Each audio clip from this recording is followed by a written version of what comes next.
گزارے کیسے زندگی، آؤ علماء سے پوچھ لیں، آئے جو مشکل پیش کوئی، آؤ علماء سے پوچھ لیں۔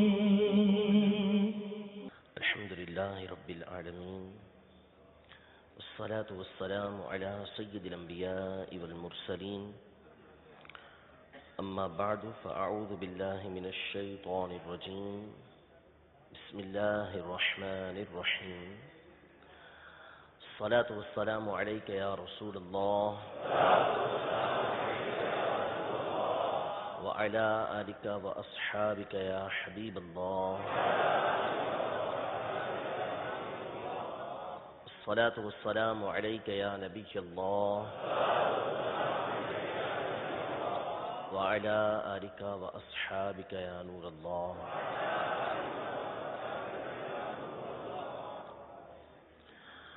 نبی رحمت شفیع امت صلی اللہ تعالی علیہ وآلہ وسلم نے ارشاد فرمایا،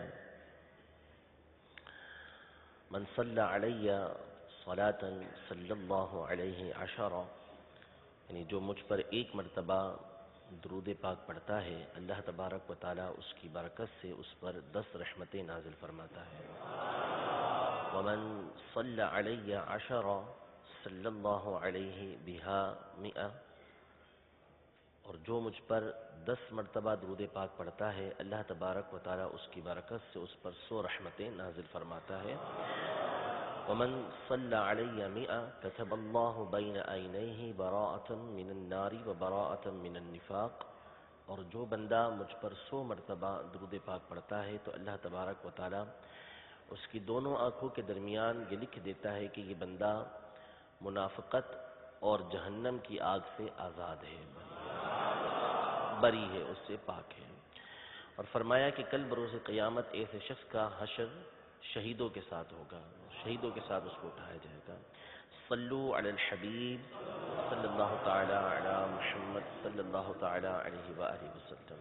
الحمدللہ عز و جل، اللہ کے فضل و احسان سے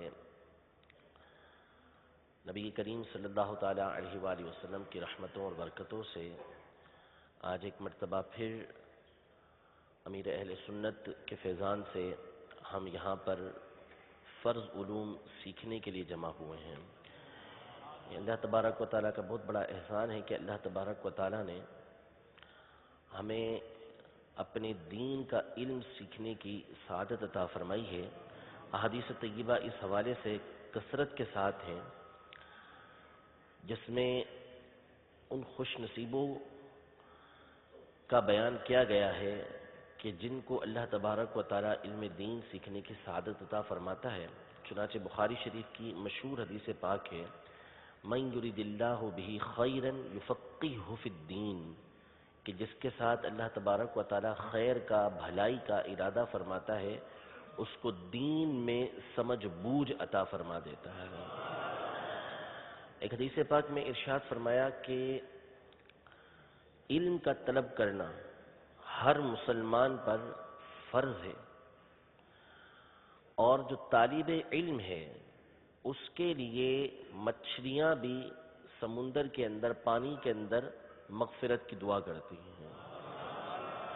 تو اس طرح بہت ساری احادیث طیبہ میں اللہ تبارک و تعالیٰ کے حبیب صلی اللہ تعالیٰ علیہ وآلہ وسلم نے علم دین حاصل کرنے کی ترغیب دی ہے۔ تو آج ہم خاص طور پر جو علوم حاصل کرنے کے لیے، جو علم حاصل کرنے کے لیے حاضر ہوئے ہیں، وہ فرض علوم کہلاتے ہیں۔ آگے بڑھنے سے قبل ضروری ہے کہ ہم یہاں نیت یہ کریں کہ یہ فرض علوم حاصل ہم کیوں کر رہے ہیں۔ نیت انتہائی ضروری ہے، کیونکہ بغیر نیت کے کوئی عمل فائدہ نہیں دیتا۔ عمل اسی وقت مفید ہوگا جبکہ نیت اچھی ہو، اگر نیت اچھی نہیں تو وہ عمل بھی مفید نہیں۔ نیت وہ عمل ہے، وہ دل کا ارادہ ہے کہ جس کے حوالے سے علماء امت نے مکمل کتابیں لکھی ہیں، یعنی صرف اور صرف نیت کیا ہے، نیت کی اہمیت کیا ہے، نیت کے فضائل کیا ہیں، اس پر مستقل مکمل کتابیں ہیں۔ علامہ جلال الدین سیوطی شافعی رحمۃ اللہ تعالی علیہ نے مشہور حدیث مبارکہ انما الاعمال بالنیات کہ اعمال کا دار و مدار نیتوں پر ہے، اس کے لیے الگ سے کتاب لکھی کہ جس میں آپ نے نیت کی اہمیت کو واضح فرمایا ہے۔ کیونکہ نیت وہ چیز ہے کہ کئی ایک مقامات ایسے ہیں کہ اگر نیت نہ ہو تو اصلاً وہ کام ہوتا ہی نہیں ہے، سرے سے وہ کام ہوگا ہی نہیں۔ مثال کے طور پر کوئی نماز پڑھنے کے لیے کھڑا ہو اور اس نے نیت ہی نہ کی، اب وہ بغیر نیت کے کھڑا ہو گیا، کوئی ارادہ نہیں تھا اس کا نماز پڑھنے کا، تو وہ سجدے کرتا رہے، رکوع کرتا رہے، سرے سے اس کا کوئی عمل قابل قبول ہوگا ہی نہیں، اس کی وہ نماز کاؤنٹ کی ہی نہیں جائے گی۔ اسی طرح روزہ ہے، صبح سے شام تک بندہ بھوکا پیاسا رہے لیکن اس نے روزے کی نیت ہی نہ کی تو وہ روزہ اس کے لیے کوئی مفید ہو ہی نہیں سکتا۔ لہذا یہ فرض علوم جو ہم یہاں پر حاصل کرنے کے لیے جمع ہوئے ہیں تو اس میں بھی ہمیں اچھی نیت کرنا یہ ضروری ہے۔ سب سے پہلی اور بنیادی نیت تو یہ ہے کہ ہم اللہ تبارک و تعالیٰ کی رضا حاصل کرنے کے لیے یہ علوم حاصل کر رہے ہیں، اور پھر اس کے بعد یہ نیت کریں کہ اللہ تبارک و تعالیٰ نے جو چیزیں ہم پر فرض کی ہیں کہ ان کا حاصل کرنا ہم پر فرض ہے، ہمارے ذمے پر ہے، تو اس فرض کی ادائیگی کے لیے ہم یہ علوم حاصل کر رہے ہیں۔ پھر یہ کہ یہ فرض علوم سیکھ کر ہم اپنے آپ کو اللہ تبارک و تعالیٰ کے عذاب سے محفوظ رکھنے کی کوشش کریں گے۔ اس علم کو ہم جو ہمیں یاد رہا، جو ہمیں سمجھ آیا اور ہمیں آگے پہنچانے کی اجازت ہوگی تو اس کو آگے پہنچانے کی بھی کوشش کریں گے۔ اب یہاں پر بنیادی بات دوسری یہ عرض کرنی ہے کہ دو چیزیں ہیں۔ اول تو یہ چیز کہ جب ہم یہاں پر حاضر ہو گئے تو یاد رکھیے کہ علم کا حاصل کرنا یہ ایک ایسی نعمت ہے کہ شیطان اپنا سب سے زیادہ زور اسی پر لگاتا ہے کہ بندہ علم حاصل نہ کر سکے، کیونکہ علم ایک ایسی نعمت ہے کہ جس کے ذریعے سے بندہ شیطان کا مقابلہ کر سکتا ہے۔ شیطان کے بارے میں حدیث پاک کے اندر یہ ہے کہ فقیہ واحد اشد علی الشیطان من 1000 عابد، یعنی شیطان کے اوپر ایک فقیہ، ایک عالم جو ہے یہ 1000 عابدوں سے بھاری ہوتا ہے۔ یہ 1000 عبادت کرنے والے شیطان پر وہ بھاری نہیں پڑتے جو ایک علم حاصل کرنے والا بھاری پڑتا ہے۔ اس لیے اس کی بھرپور کوشش یہ ہوتی ہے کہ بندہ علم حاصل کر نہ سکے۔ اول تو کوشش یہ ہوگی کہ آنے ہی نہ دے، آ گئے تو اب اس کے بعد توجہ نہ رکھنے دے، یعنی یہ ہو سکتا ہے کہ سمجھانا کچھ چاہے اور اب سمجھ کچھ جائیں، جائز کا ناجائز، ناجائز کا جائز ہو جائے۔ تو اس لیے جب یہاں پر آ گئے تو پھر بھرپور توجہ آپ کی اسی طرف ہونی چاہیے کہ ہم نے اب متوجہ رہ کر علم دین حاصل کرنا ہے، فرض علوم ہم نے حاصل کرنے ہیں۔ پھر اس کے بعد جو دوسری بنیادی چیز ہے وہ ہے استقامت، کہ بعض اوقات بندہ آ تو جاتا ہے، سیکھنے کی کوشش کرتا ہے، لیکن کچھ مسائل کی وجہ سے، کچھ پریشانیوں کی وجہ سے، یا سستی کی وجہ سے، غفلت کی وجہ سے، دل نہ لگنے کی وجہ سے، یا بعض اوقات سمجھ میں نہ آنے کی وجہ سے بندہ چھوڑ جاتا ہے۔ تو مستقیم رہنا چاہیے، پابند رہنا چاہیے، چاہے سمجھ آئے یا نہ آئے۔ احادیث طیبہ کے اندر اس بات کی بھی ترغیب موجود ہے کہ جب صبح کرو تو عالم ہو یا متعلم ہو۔ اب چونکہ ہمارا تعلق عمومی طور پر دنیا کے دیگر معاملات سے ہوتا ہے، علمی شعبے سے ہم کم ہی متعلق ہوتے ہیں، تو کچھ باتیں ایسی ہوتی ہیں کہ جو ہمیں تھوڑی مشکل گزرتی ہیں، لیکن اگر بندہ مسلسل اس فیلڈ کے ساتھ متعلق رہے گا اور باتیں سیکھتا رہے گا تو انشاءاللہ تبارک و تعالیٰ وہ چیزیں اس پر آسان سے آسان ہوتی چلی جائیں گی۔ میں ایک واقعہ آپ کو مختصر سا سناتا ہوں۔ درس نظامی جو عالم کورس ہوتا ہے اس میں ایک مشہور بزرگ ہیں، مشہور عالم دین ہیں، سعد الدین تفتازانی رحمۃ اللہ تعالی علیہ کے نام سے۔ ان کی کئی کتابیں ہمارے درس نظامی کے اندر پڑھائی جاتی ہیں اور بڑی مشہور اور مشکل کتابیں ان کی شمار ہوتی ہیں۔ ان کے حالات زندگی کے اندر یہ لکھا ہے کہ جب یہ علم حاصل کرنے کے لیے جاتے تھے اپنے استاد کے پاس تو کوئی چیز سمجھ نہیں سکتے تھے، استاد سارا دن سمجھاتے، یہ پڑھتے لیکن ان کو بات سمجھ نہیں آتی، پھر اس کے بعد یاد کرتے رہتے، سارا دن پڑھتے رہتے، پھر صبح آ کے سنانے بیٹھتے استاد صاحب کو تو پھر یاد نہیں ہوتا تھا۔ یعنی یوں کہہ رہے ہیں کہ کلاس کے غبی تھے وہ، یاد نہیں رہتی تھی کوئی چیز، لیکن دن رات محنت کرتے تھے۔ تو ان کے حالات میں یہ لکھا ہے کہ ایک مرتبہ یہ سوئے ہوئے تھے، آرام کر رہے تھے، اور بعض میں یہ ہے کہ یہ ویسے ہی جاگ رہے تھے، پڑھ رہے تھے، تو ایک شخص آیا اور اس نے آ کے کہا کہ شہر سے باہر چلو، شہر سے باہر ہمارے ساتھ چلو۔ تو انہوں نے کہا کہ میں سارا دن پڑھتا رہتا ہوں، سارا دن مطالعہ کرتا رہتا ہوں، اس وقت مجھے یاد ہوتا نہیں ہے، اور اب آپ مجھے کہہ رہے میں باہر چلوں تو میں اپنا سبق کیسے یاد کروں گا؟ تو انہوں نے کہا کہ آپ کو شہر سے باہر نبی کریم صلی اللہ تعالیٰ علیہ وسلم یاد فرما رہے ہیں۔ تو یہ اٹھ کر باہر گئے، نبی کریم صلی اللہ تعالیٰ علیہ وسلم نے اپنا مبارک لعاب دہن ان کے منہ کے اندر ڈالا۔ صبح ہوئی تو یہ اپنے استاد کے پاس آئے، اور جب سبق سنانا شروع کیا تو استاد نے کہا کہ سعد الدین، آج تم وہ نہیں جو کل تھے۔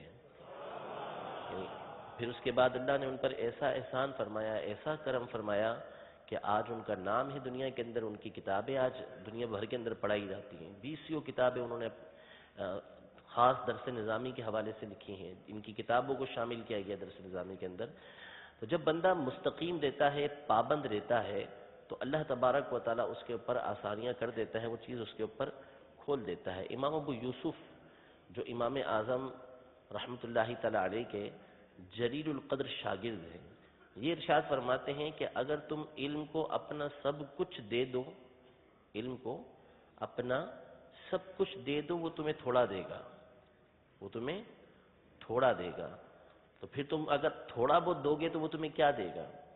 یعنی علم، ترغیب اس بات کی دلانی ہے کہ علم حاصل کرنے کے لیے بندے کو اپنے آپ کو جلانا پڑتا ہے، کہ بندہ اپنے آپ کو جلائے گا اور اپنے آپ کو تھکائے گا تو ہی وہ علم حاصل کر سکے گا۔ علماء فرماتے ہیں کہ علم جو ہے راحت جسد کے ساتھ، راحت جسم کے ساتھ حاصل نہیں کیا جا سکتا، جسم کی راحت کے ساتھ علم حاصل نہیں کیا جا سکتا۔ علم حاصل کرنے کے لیے بندے کو اپنے آپ کو تھکانا پڑتا ہے، یعنی بندے کو ایسا کرنا پڑتا ہے کہ جس کی وجہ سے اس کو مشکلات کا سامنا کرنا پڑے۔ اگر آسانی کے ساتھ چیز حاصل ہوتی ہے تو پھر اس کی قدر بھی نہیں ہوتی اور بندہ حاصل کر بھی نہیں سکتا۔ بلکہ بعض علماء نے یہ ارشاد فرمایا، یہاں تک کتابوں میں لکھا ہے کہ جس کو علم کی راہ کے اندر تکلیف نہیں پہنچتی تو حقیقتاً وہ علم حاصل کر ہی نہیں سکتا۔ علم کی راہ کے اندر تکالیف پہنچتی ہیں۔ ہمارے بزرگوں کے آپ حالات پڑھتے چلے جائیں تو ان کے حالات کے اندر ایسے ایسے واقعات لکھے ہوئے ہیں کہ بندہ ہل کر رہ جاتا ہے کہ یہ کس طریقے سے علم حاصل کرتے تھے۔ عمومی طور پر سیدنا جابر بن عبداللہ رضی اللہ تعالی عنہ کا واقعہ بیان کیا جاتا ہے کہ یہ مدینہ منورہ سے دمشق یعنی ملک شام کے اندر صرف ایک حدیث پاک کو سننے کے لیے گئے تھے۔ وہاں پہنچے تھے کہ مجھے پتہ چلا ہے کہ آپ حدیث پاک بیان کرتے ہیں، تو مدینہ منورہ سے صرف اور صرف آپ سے وہ حدیث پاک سننے کے لیے آیا ہوں۔ لیکن ہماری تاریخ کے اندر جو ہمارے بزرگوں کے واقعات ہیں اس میں صرف ایک واقعہ نہیں ہے، سینکڑوں بزرگوں کے ایسے واقعات موجود ہیں کہ انہوں نے مشرق سے مغرب کا سفر صرف اور صرف ایک حدیث پاک حاصل کرنے کے لیے کیا ہے۔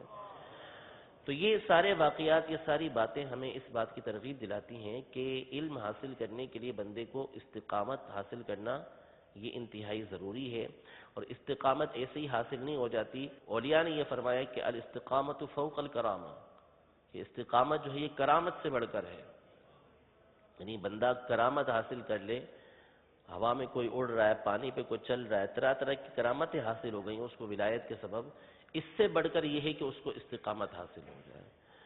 تو لہذا اپنا یہ ذہن بنائیں کہ چاہے کس طرح کسی بھی طرح پریشانیاں آئیں، آزمائشیں آئیں، چاہے نیند کی پریشانی ہو، چاہے کوئی اور پریشانی ہو، ہم نے بھرپور کوشش کرنی ہے کہ 63 روز، کم از کم 63 روز جو ہے وہ ہم اللہ تبارک و تعالیٰ کی رضا کے لیے فرض علوم کے درجے کے اندر حاضر ہو کر ان فرض علوم کو حاصل کرنے کی کوشش کریں گے۔ انشاءاللہ تبارک و تعالیٰ اس میں آپ ایسی ایسی باتوں کو سنیں گے کہ جس کی وجہ سے آپ کے اوپر سے بہت سارے احکام جو لگنے کے تھے وہ اٹھ جائیں گے، انشاءاللہ آگے میں عرض کرتا ہوں اس حوالے سے. سب سے پہلے فرض علوم، کہ فرض علوم کہتے کس کو ہیں؟ فرض وہ چیز ہوتی ہے کہ جس کا کرنا بندے کے اوپر لازم ہوتا ہے. یعنی اگر بندہ وہ کام ایک مرتبہ بھی چھوڑ دے تو اس وجہ سے بندہ گناہگار قرار پاتا ہے، فاسق قرار پاتا ہے، گناہ کبیرہ کا وہ مرتکب قرار پاتا ہے. فرض کا کرنا بندے کے اوپر لازم ہوتا ہے، ضروری ہوتا ہے. تو فرض علوم کا مطلب یہ ہوا کہ وہ علم کہ جس کا حاصل کرنا بندے کے اوپر فرض ہے، اگر یہ علم حاصل نہیں کرے گا تو بندہ گناہگار ہوگا، بندہ گناہگار ہوگا. اس کو ایک مسئلے سے سمجھیے جس کو بحر شریعت کے 90 حصے کے اندر تعزیر کے بیان میں صدر الشریعہ بدر الطریقہ حضرت علامہ مولانا مفتی امجد علی اعظمی رحمۃ اللہ تعالی علیہ نے بیان فرمایا ہے کہ کوئی شخص کسی دوسرے کو فاسق نہیں کہہ سکتا، کسی دوسرے کو فاسق نہیں کہہ سکتا. مسئلہ یہ ہے کہ کسی مسلمان کو فاسق کہا، ایک نے دوسرے کو فاسق کہہ دیا. فاسق کا مطلب ہے گناہگار، اللہ کی حدود کو ترک کرنے والا، اللہ کی حدود کو چھوڑنے والا. فسق کا مطلب دائرہ شریعت سے نکلنے والا. تو جو اللہ تبارک و تعالیٰ کی نافرمانی کرنے والا ہو، گناہگار ہو، وہ فاسق کہلاتا ہے. اب کسی نے کسی کو فاسق کہہ دیا، اب جس کو فاسق کہا تھا اس نے جا کے قاضی کے یہاں دعویٰ کر دیا کہ اس نے جو ہے وہ مجھے فاسق کہا ہے. اب قاضی فاسق کہنے والے سے پوچھتا ہے کہ تم نے اس کو فاسق کہا؟ وہ کہے گا ہاں میں نے اس کو فاسق کہا ہے کیونکہ یہ فاسق ہے، کیونکہ یہ فاسق ہے اس لیے میں نے اس کو فاسق کہا ہے. اب مسئلہ بیان فرماتے ہیں تو اس کا فاسق ہونا گواہوں سے ثابت کرنا ہوگا. جس نے فاسق کہا ہے اس کو گواہوں سے ثابت کرنا ہوگا کہ یہ فاسق ہے. اب قاضی اس سے دریافت کرے گا کہ اس میں فسق کی بات کیا ہے، اس میں فسق کی بات کیا ہے. اگر کسی خاص بات کا ثبوت دے اور گواہوں نے بھی گواہی دی کہ اس میں یہ خاص فسق موجود ہے، یعنی مثال کے طور پر یہ شراب پیتا ہے، نعوذ باللہ من ذالک، اس نے کہا کہ یہ شراب پیتا ہے اس لیے میں نے اس کو فاسق کہا ہے. تو اب اس کو گواہوں کے ذریعے ثابت کرنا ہوگا کہ ہاں یہ جو ہے وہ شراب پیتا ہے. جو گواہ ہیں وہ بھی گواہی دیتے ہیں کہ یہ شراب پیتا ہے. آگے فرماتے ہیں کہ اگر تو یہ فسق بیان کر دے گواہوں کے ذریعے تو اس شخص کو کہ جس کے بارے میں اس نے کہا ہے اس کو تعزیر لگے گی. اور اگر خاص فسق بیان نہ کرے، صرف یہ کہے کہ فاسق ہے تو قول معتبر نہیں، یعنی کوئی بیان نہیں کرتا کہ بھائی کیا وجہ ہے فاسق ہے، بولے بس فاسق ہے یہ، تو اس کی بات معتبر نہیں ہوگی. اور اگر گواہوں نے بیان کیا کہ یہ فرائض کو ترک کرتا ہے تو قاضی اس شخص سے فرائض اسلام دریافت کرے گا. اگر نہ بتا سکا تو فاسق ہے، یعنی وہ فرائض جن کا سیکھنا اس پر فرض تھا اور سیکھا نہیں تو فاسق ہونے کے لیے یہی بس ہے. یعنی جن علوم کا سیکھنا، جن باتوں کا سیکھنا اس پر فرض تھا اور اس نے ان کو نہیں سیکھا تو اس کے اوپر فاسق کا حکم آئے گا. یعنی کتنی بڑی بندے کے لیے یہ وعید کی بات ہے، کتنا بڑا اس کے اوپر وبال ہے کہ اگر کوئی اس کے اوپر فاسق کہتا ہے اس کو، تو فاسق ایک بہت بڑی گالی ہے. یعنی شریعت مطہرہ نے دوسرے مسلمان کو گالی دینے سے منع کیا. اگر مثال کے طور پر کوئی کسی کو گدھا کہہ دیتا ہے، کوئی کسی کو کتا کہہ دیتا ہے، ایسے الفاظ استعمال کرتا ہے، تو یہ ہمارے یہاں تو ایک عام استعمال ہے نا، بول دیتے ہیں ایک دوسرے کو. شریعت مطہرہ کا یہ حکم ہے کہ اگر کسی نے دوسرے کو یہ الفاظ استعمال کیے ہیں تو اس صورت میں وہ شخص قاضی کے پاس دعویٰ کر سکتا ہے کہ اس نے میرے لیے یہ الفاظ استعمال کیے، اور قاضی اس کے اوپر تعزیر لگائے گا جس نے یہ الفاظ استعمال کیے ہیں. اسی طرح اگر کوئی کسی نیک پارسا شخص کو فاسق کہہ دیتا ہے تو بھی قاضی اس کو سزا دے گا کہ تم نے کیسے اس کو فاسق کہہ دیا. لیکن آپ سوچئے کہ بظاہر نیک پارسا شخص ہے، بالکل نمازیں بھی پڑھتا ہے، داڑھی بھی اس کی ہے، فرائض کی پابندی ہمیں اس کے اندر نظر آ رہی ہے، سامنے والا اس کو کہتا ہے کہ یہ فاسق ہے. اب قاضی پوچھتا ہے کہ بھیا کیا فسق اس کے اندر بات ہے، یہ کہتا ہے اس کو فرض علوم نہیں آتے، تو اس کی بات مان کے کہا جائے گا کہ یہ فاسق ہے. کتنا بڑا وبال ہے اس شخص کے اوپر کہ جو فرض علوم کو نہیں سیکھتا۔ یہاں یہ مسئلہ ذہن نشین رہے کہ ہمیں کسی کو فاسق کہنے کی اجازت نہیں ہے، یعنی ہم اس بنیاد پر، اس مسئلے کی بنیاد پر کسی دوسرے کو یوں فاسق کہنے لگے کہ چونکہ اس کو فرض علوم نہیں آتے اس لیے ہم اس کو فاسق کہیں گے، اس کی ہمیں اجازت نہیں ہے۔ لیکن ہمیں ہر ایک کو اپنے اوپر غور کرنا ہے کہ کیا ایسا تو نہیں کہ ان فرض علوم کو چھوڑنے کی وجہ سے ہم کہیں فسق و فجور کے اندر مبتلا نہ ہو رہے ہوں۔ لہذا یہ مسئلہ ہمیں بہت زیادہ ڈراتا ہے کہ اگر ہم اپنے اوپر سے فسق کی تہمت کو ہٹانا چاہتے ہیں، ہم ایسے افراد کے اندر شامل ہونا چاہتے ہیں کہ جو نیک اور پرہیزگار ہیں، تو پھر ان فرض علوم کا سیکھنا ہمارے اوپر ضروری ہے۔ حتیٰ کہ ایک حدیث پاک کے اندر ہے، یعنی ہم الحمدللہ عز و جل دعوت اسلامی کے مدنی ماحول سے وابستہ ہیں۔ اللہ تبارک و تعالیٰ کا احسان ہے کہ امیر اہل سنت کی برکت سے ہم نیک اعمال کی طرف رغبت رکھتے ہیں، یعنی ہمارے اسلامی بھائی جب مدنی ماحول کے اندر آتے ہیں تو جو ظاہری اعمال ہیں، نماز پڑھنا ہے، روزہ رکھنا ہے، عمومی طور پر ہمارے یہاں ان کو ترک نہیں کیا جاتا۔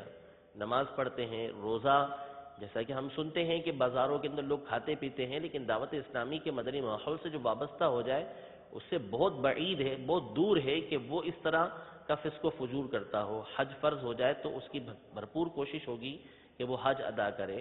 تو یہ جو بظاہر ہمارے اعمال ہیں یہ ہم بجا لاتے ہیں، لیکن کیا ان اعمال کو بجا لانا یہ ہمارے لیے کفایت کر جائے گا بغیر علم کے؟ تو حدیث پاک کے اندر ہے، نبی کریم صلی اللہ تعالیٰ علیہ وآلہ وسلم نے ارشاد فرمایا کہ حضرت واصلہ بن الاسقا رضی اللہ تعالیٰ عنہ روایت کرتے ہیں، نبی کریم صلی اللہ تعالیٰ علیہ وسلم ارشاد فرماتے ہیں کہ من تعبد بغیر علم فَإِنَّهُ كَالْحِمَارِ فِي الطَّاحُونِ او كما قال علیہ السلام، یعنی جو شخص بغیر علم سیکھے عبادت کرتا ہے وہ ایسا ہے جیسا چکی کے اندر گدھا موجود ہو، یعنی گدھے کے چکی کے اندر موجود ہونے کا کوئی فائدہ نہیں ہے، وہ چکر لگاتا رہے، گدھے کو کیا فائدہ حاصل ہوگا، الٹا وہ مشقت ہی کرتا رہے گا۔ تو اسی طرح وہ شخص کے جو علوم حاصل کیے بغیر، علم حاصل کیے بغیر عبادت کرتا ہے، اس کا معاملہ اسی طریقے سے ہے۔ اس کا مطلب یہ نہیں ہے کہ ہم عبادت کو چھوڑ بیٹھے ہیں، عبادت ہم نے کرنی ہے، لیکن اپنی عبادتوں کو درست کرنے کے لیے ضروری ہے کہ ہم اپنا جو عبادتیں ہیں، جو چیزیں ہم پر فرض ہیں، ان کو سیکھنے کی کوشش کریں۔ فرض علوم حدیث پاک کے اندر ہے، مشہور حدیث پاک ہے، طلب العلم فریضۃ علی کل مسلم، کہ علم کا حاصل کرنا ہر مسلمان پر فرض ہے۔ یہاں ایک چھوٹی سی وضاحت میں کرتا چلوں کہ عمومی طور پر ہمارے یہاں یہ حدیث پاک جب خاص طور پر اسکول کالجز وغیرہ میں بیان کی جاتی ہے، اور ویسے بھی بعض دینی طبقے والے بیان کرتے ہیں، تو اس میں لفظ استعمال کرتے ہیں طلب العلم فریضۃ علی کل مسلم و مسلمۃ، یعنی علم کا حاصل کرنا مسلمان مرد و عورت پر فرض ہے۔ تو یہ مسلمتین کے جو الفاظ ہیں یہ حدیث پاک میں نہیں ہیں، مسلمتین کے الفاظ حدیث پاک میں نہیں ہے۔ حدیث پاک فقط اتنی ہے طلب العلم فریضۃ علی کل مسلم، کہ علم کا حاصل کرنا یہ مسلمان پر فرض ہے، علم کا طلب کرنا ہر مسلمان پر فرض ہے۔ جب مسلم بول دیا تو مسلم کے اندر مرد اور عورت دونوں آ جائیں گے، ٹھیک ہے؟ یعنی ایک طریقہ کار ہوتا ہے گفتگو کا، کلام کا، کہ جس میں بعض اوقات حکم فقط مرد کو دیا جا رہا ہوتا ہے لیکن اس کے اندر شامل عورتیں بھی ہوتی ہیں۔ تو یہ مسلمین کے اندر مرد و عورت دونوں شامل ہیں کہ ہر مسلمان مرد و عورت پر علم کا حاصل کرنا یہ فرض ہے۔ اس حدیث پاک کی شرح میں سیدی اعلیٰ حضرت امام اہل سنت رضی اللہ تعالی عنہ نے فتاوی رضویہ شریف کے اندر اور دیگر بزرگوں نے اپنی کتابوں کے اندر جو بیان کیا ہے اس کا حاصل یہ ہے کہ کون سا علم حاصل کرنا مسلمان پر فرض ہے۔ طلب العلم فریضۃ علی کل مسلم، کہ علم کا حاصل کرنا ہر مسلمان پر فرض ہے، تو وہ کون سا علم ہے کہ جس کا حاصل کرنا مسلمان پر فرض ہے؟ تو اس کو علم الحال کہتے ہیں، یعنی جو بندے کی موجودہ حالت ہے، موجودہ جو حالت ہے، اس کو جو مسئلہ، جو کیفیت اس کو درپیش ہے، اس کے مطابق اس پر اس کا علم حاصل کرنا یہ فرض ہے۔ یعنی مثال کے طور پر علماء نے یہ بیان کیا کہ بندہ بالغ ہو گیا تو بالغ ہوتے ہی اس پر نماز فرض ہو جاتی ہے، بالغ ہونے سے پہلے اس پر نماز کے مسائل کو سیکھنا فرض نہیں تھا، لیکن جیسے ہی وہ بالغ ہوا تو چونکہ اب اس پر نماز فرض ہو گئی تو نماز سے متعلق جو احکام ہیں اس پر سیکھنا فرض ہو گئے. ان باتوں کی وجہ سے نماز مکمل ہوگی، ان چیزوں کا سیکھنا اس پر فرض ہے، اور ان باتوں کا سیکھنا اس پر فرض ہے کہ جن کی وجہ سے نماز اس کی فاسد ہو جاتی ہے، نماز اس کی ٹوٹ جاتی ہے. یہ چیزیں اس پر سیکھنا فرض ہو جائے گا. اسی طریقے سے بندہ نکاح کرتا ہے تو نکاح کے مسائل اس پر سیکھنا ویسے فرض نہیں ہے، لیکن جب وہ نکاح کرنے کے لیے جائے گا تو اس صورت میں اس کے اوپر یہ چیز سیکھنا فرض ہے کہ نکاح ہوتا کیسے ہے، یعنی کس طریقے سے میرا نکاح ہوگا، پھر اس کے بعد نکاح برقرار کیسے رہتا ہے. جن چیزوں سے نکاح ٹوٹ جائے گا ان چیزوں کا علم سیکھنا بھی اس کے اوپر فرض ہو جائے گا. کہیں ایسا نہ ہو کہ نکاح ٹوٹا پڑا ہو اور وہ یہ سمجھ رہا ہو کہ میرا نکاح موجود ہے. تو جو صورتحال اس کے ساتھ پیش آتی جائے گی، کاروبار نہیں کرتا اس پر کاروبار کے مسائل سیکھنا فرض نہیں ہے، لیکن جیسے ہی کاروبار کرنے کے لیے جائے گا تو اب اس کے لیے کاروبار کے مسائل کو سیکھنا فرض ہو جائے گا کہ کہیں ایسا نہ ہو کہ کاروبار میں وہ کام کر بیٹھے کہ جس کی وجہ سے وہ حرام کے اندر پڑ جائے. اسی طریقے سے علماء نے یہ ارشاد فرمایا کہ روزہ رمضان آیا، ویسے روزے کے مسائل اس پر سیکھنا فرض نہیں ہے، لیکن بالغ ہو گیا ہے، رمضان آیا تو اب اس پر وہ باتیں سیکھنا فرض ہیں کہ جس کے ذریعے سے روزہ مکمل ہوتا ہے، اور جن چیزوں کے ذریعے سے روزہ ٹوٹ جاتا ہے ان باتوں کا سیکھنا اس پر فرض ہے. اس کی بنیادی طور پر جو فرض علوم ہیں 4 قسمیں ہیں. علماء نے 4 قسمیں اس کی بیان کی ہیں. نمبر 1 عقائد.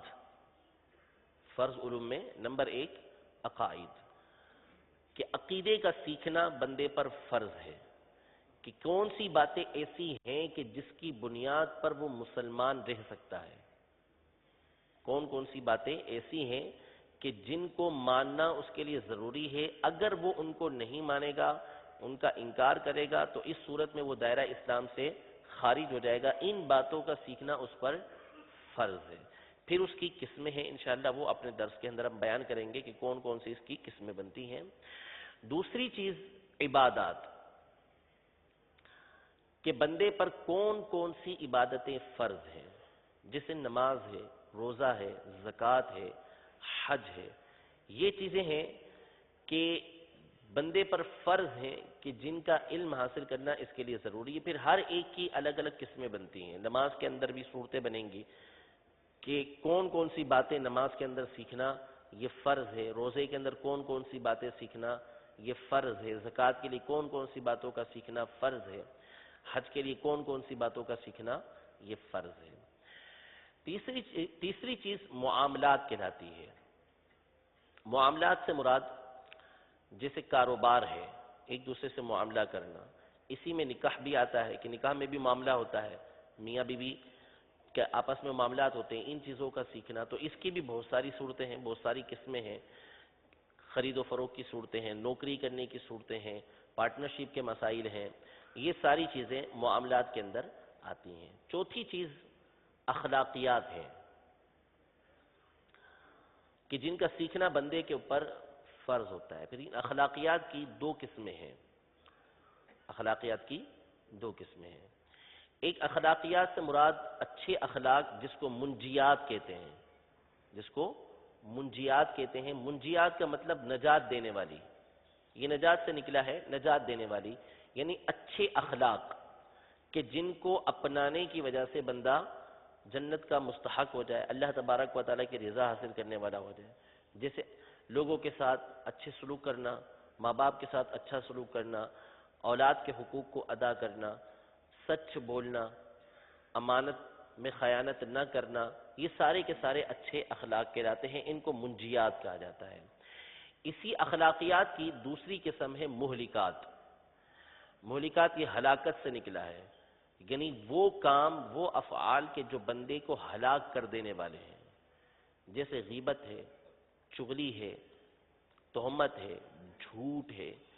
یہ چیزیں ہیں کہ جو مہلکات کہلاتی ہیں اور یہ بندے کو ہلاک کر دینے والی ہوتی ہیں. لہذا ان کا علم حاصل کرنا بھی بندے پر یہ انتہائی ضروری ہے. تو یہ بنیادی خاکہ ہے کہ جو علوم فرض علوم میں آتے ہیں ان کا سیکھنا فرض ہوتا ہے. ایسا نہیں ہو سکتا کہ ہم اس 63 دن کے فرض علوم کورس کے اندر سارے کے سارا علم دین حاصل کر لیں.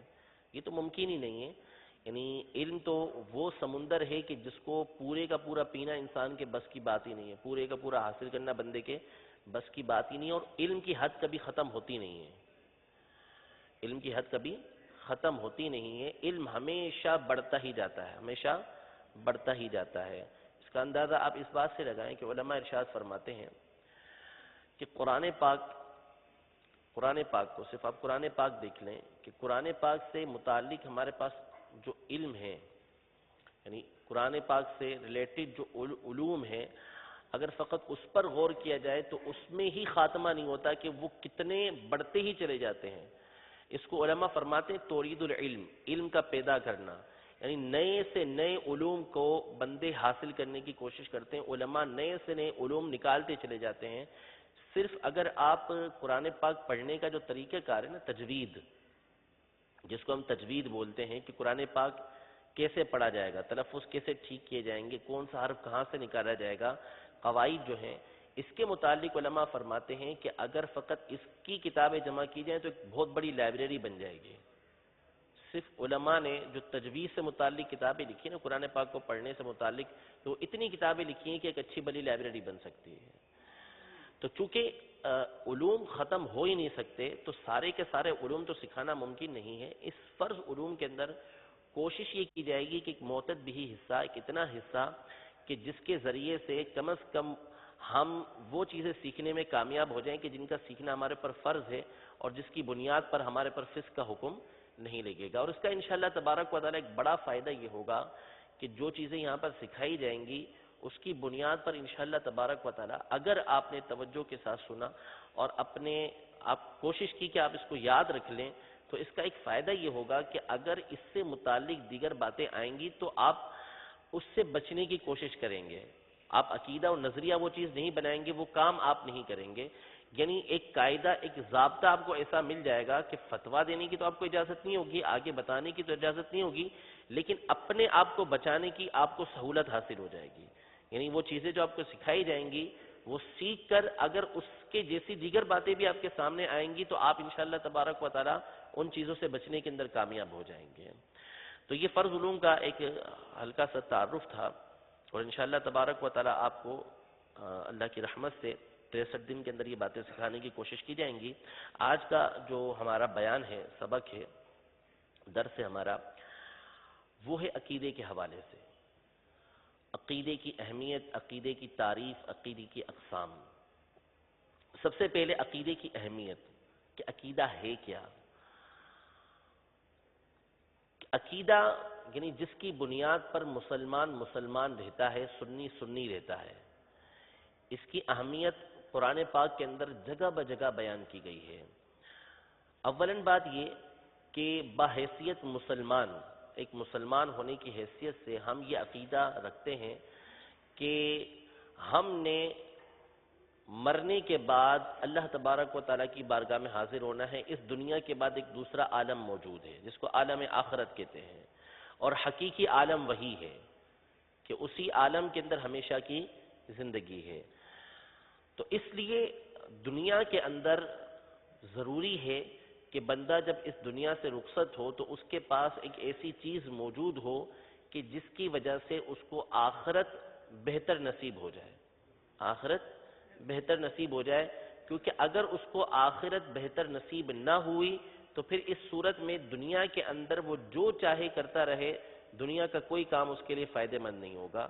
ایک حدیث پاک کے اندر ہے کہ دنیا کے اندر جس شخص کو سب سے زیادہ نعمتیں دی گئیں، سب سے زیادہ نعمتیں دی گئیں، کل بروز قیامت اس کو ایک ہلکا سا جو ہے وہ جہنم کے اندر جھٹکا دیا جائے گا، اس کو گھمایا جائے گا جہنم کے اندر اور باہر نکالا جائے گا. باہر نکال کر اس سے پوچھا جائے گا کہ کیا تو نے کبھی کوئی لذت حاصل کی ہے؟ دنیا میں سب سے زیادہ لذتیں اس کو حاصل ہوئیں، سب سے زیادہ نعمتیں اس کو حاصل ہوئیں، لیکن جہنم کے لیے لمحہ بھر میں داخل کر کے اس کو نکال لیا گیا تو وہ کہے گا کہ مجھے کبھی بھی کوئی لذت حاصل ہوئی نہیں ہے. اور دوسرے کے بارے میں فرمایا کہ دنیا میں جس کو سب سے زیادہ مصیبتیں آئیں، سب سے زیادہ پریشانیاں آئیں، اس کو ایک لمحے کے لیے جنت میں داخل کیا جائے گا، یا جنت کی نعمتیں اس کو دکھائی جائیں گی، یا جنت کی نعمتوں کا اس کے اوپر جو ہے وہ کوئی اثر ڈالا جائے گا، اور اس سے پوچھا جائے گا کہ کیا تجھے کبھی کوئی تکلیف پہنچی ہے؟ تو جنت کی نعمت کا جو اثر ہوگا اس کی بنیاد پر وہ کہے گا کہ مجھے دنیا میں کوئی تکلیف پہنچی نہیں ہے۔ تو اس لیے یہ ضروری ہے کہ ہم جب دنیا سے رخصت ہوں تو ہمارا معاملہ ایسا ہو کہ کل بروز قیامت ہمیں وہ معاملہ فائدہ مند ہو، ہمارے لیے فائدہ مند ہو، ہمارے لیے مفید ہو۔ اگر وہ معاملہ ہمارے لیے مفید نہیں ہوگا تو پھر دنیا میں ہم جو چاہیں کرتے رہیں، اس کا کوئی فائدہ نہیں ہوگا۔ اسی لیے قرآن مجید فرقان حمید میں اللہ تبارک و تعالی نے جہاں جہاں نیک اعمال کا تذکرہ کرتے ہوئے یہ ارشاد فرمایا کہ ان بندوں کے لیے جنت ہے، ان بندوں کے لیے جنت ہے، تو وہاں الفاظ یہ ہیں کہ ان الذین آمنوا وعملوا الصالحات لہم جنات تجری من تحتها الانہار، کہ بے شک وہ لوگ کہ جو ایمان لے کر آئے، وہ لوگ کہ جو ایمان لے کر آئے اور نیک اعمال کیے، ان کے لیے جنتیں ہیں جن کے نیچے نہریں بہتی ہیں۔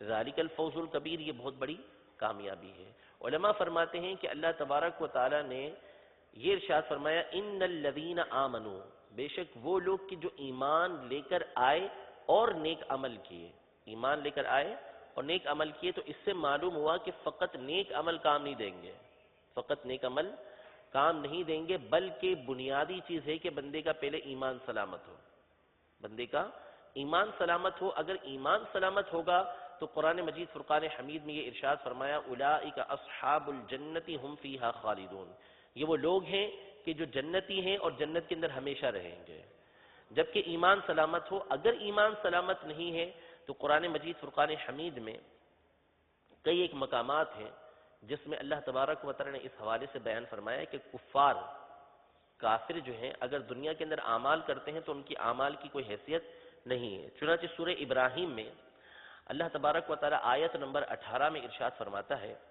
ترجمہ کنز الایمان، اپنے رب سے منکروں کا حال ایسا ہے کہ ان کے کام ہیں جیسے راکھ کہ اس پر ہوا کا سخت جھونکا آیا، آندھی کے دن میں کمائی میں سے کچھ ہاتھ نہ لگا، یہی ہے دور کی گمراہی۔ یعنی کافر جو ہیں جنہوں نے دنیا میں کفر کیا، یا نعوذ باللہ من ذالک دنیا سے کوئی بندہ رخصت ہوا اور اس کا ایمان سلامت نہ رہا، تو ان کا حال ایسا ہے کہ جیسے راکھ کا بہت بڑا ڈھیر ہے، اعمال بہت سارے کیے ہیں، بہت بڑا ڈھیر بنا دیا ہے اعمال کا، لیکن وہ ڈھیر کس چیز کا ہے؟ راکھ کا ہے۔ اور فرمایا کہ تیز آندھی کا دن ہے، عام آندھی بھی نہیں، تیز آندھی ہے۔ اب اگر تیز آندھی چلے اور راکھ کا ڈھیر ہو تو نتیجہ کیا نکلے گا؟ ساری کی ساری راکھ اڑ جائے گی۔ تو ایسا ہی ان شخصوں کا معاملہ ہوگا کہ جو دنیا میں اعمال کرتے رہے لیکن ایمان سلامت نہ رہا، تو پھر ایمان سلامت نہ رہنے کی نحوست یہ ہوگی کہ وہ سارا کا سارا عمل کا جو ڈھیر ہوگا، جو پہاڑ ہوگا، وہ ویسے ہی اڑ جائے گا جیسا کہ تیز ہوا کے دن جو ہے، آندھی کے دن سارا کی ساری راکھ جو ہوتی ہے، ریت جو ہوتی ہے، وہ ساری اڑ جاتی ہے۔ ایسا ہی اس بندے کے ساتھ معاملہ ہوگا۔ دوسرے مقام پر اللہ تبارک و تعالی ارشاد فرماتا ہے والذین کفروا اعمالهم کسراب بقیعۃ یحسبہ الظمآن ماء حتی اذا جاءہ لم یجدہ شیئا۔ ترجمہ کنز الایمان، اور جو کافر ہوئے ان کے کام ایسے ہیں جیسے دھوپ میں چمکتا ریتا کسی جنگل میں کہ پیاسا اسے پانی سمجھے، یہاں تک کہ جب اس کے پاس آیا تو اسے کچھ نہ پایا۔ یعنی کافر ہے اور نیک عمل کر رہا ہے، اچھے کام کر رہا ہے، یا ایسا بندہ ہے کہ جس نے اچھے کام کیے لیکن اس کا ایمان سلامت نہیں رہا، تو جس طرح بندہ کسی صحرا میں جا رہا ہے، کسی جنگل کے اندر جا رہا ہے، پیاس سخت لگی ہوئی ہے، اب اس کو دور سے پانی چمکتا ہوا نظر آتا ہے، وہ بڑا خوش ہوتا ہے کہ پانی مجھے مل گیا، لیکن قریب جا کے دیکھتا ہے تو پتہ چلتا ہے کہ پانی نہیں بلکہ ریت ہے، تو وہ ریت اس کو کوئی فائدہ نہیں دیتی، اس کے لیے کوئی مفید نہیں ہوتی۔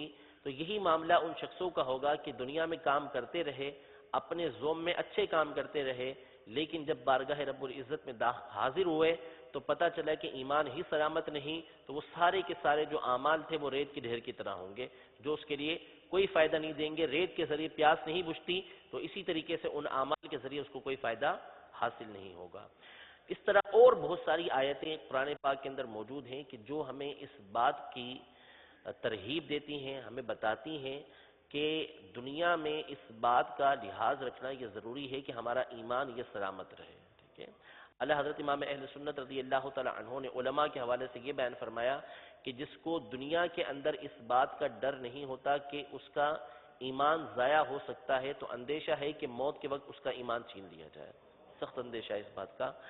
تو لہذا ان باتوں کا سیکھنا ہمارے پر ضروری ہے کہ جن کے ذریعے سے ہم اپنے ایمان کو بچانے میں کامیاب ہو جائیں۔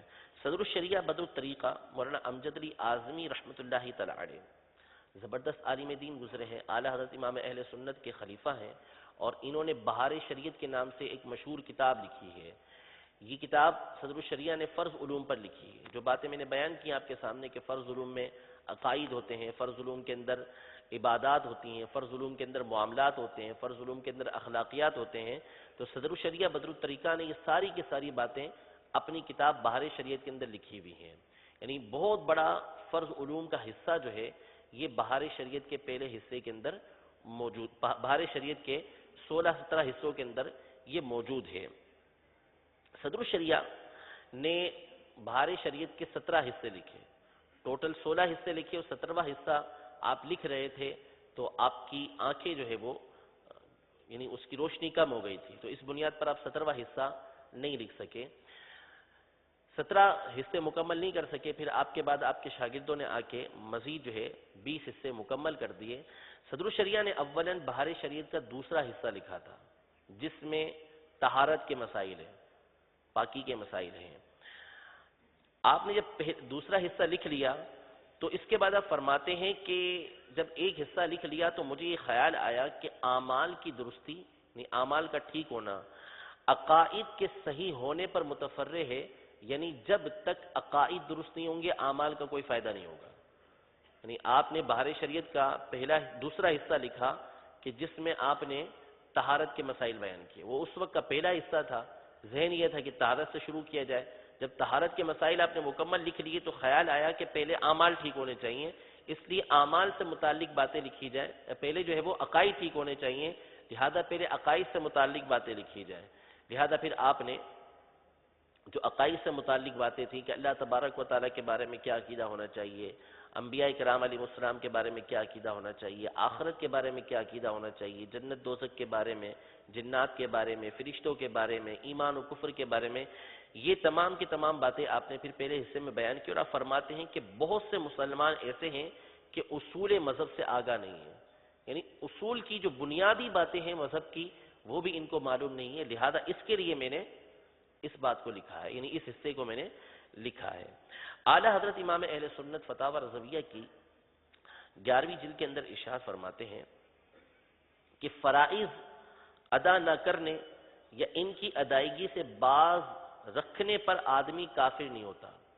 یعنی اگر بندہ فرض ادا نہیں کرتا، مثال کے طور پہ نماز نہیں پڑھی، روزہ نہیں رکھا، تو اعلیٰ فرماتے ہیں کہ اس بنیاد پر وہ کافر نہیں ہوتا۔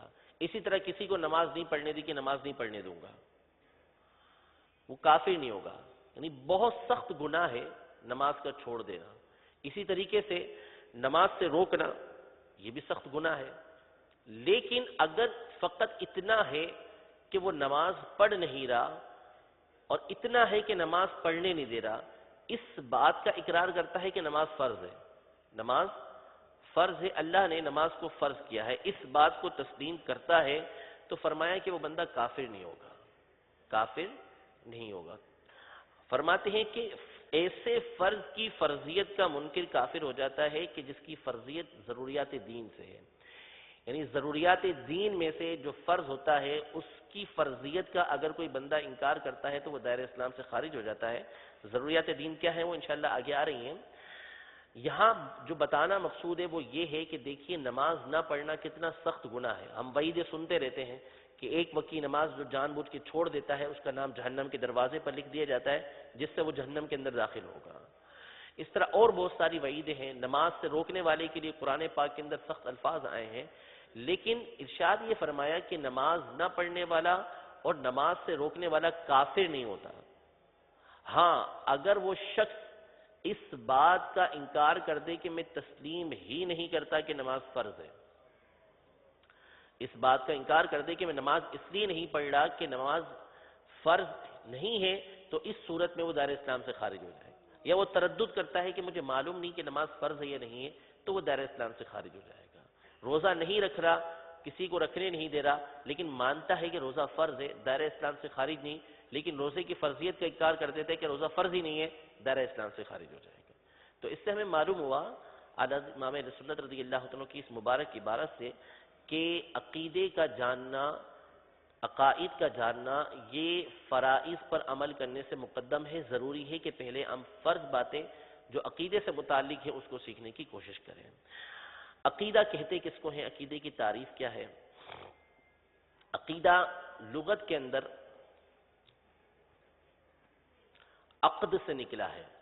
عقد کا مطلب بہت سارے معاملات ہوتے ہیں، ایک دوسرے سے معاملہ کرنا۔ عقد کا ایک مطلب ہوتا ہے گرہ لگانا، گٹھان لگانا، گانٹھ لگانا جس کو بولتے ہیں۔ یہ قرآن پاک میں ہے وَمِن شَرِّ النَّفَّاثَاتِ فِي الْعُقَدِ، یعنی میں ان عورتوں کی شر سے پناہ مانگتا ہوں کہ جو گٹھانے لگاتے ہوئے پھونک مارتی ہیں۔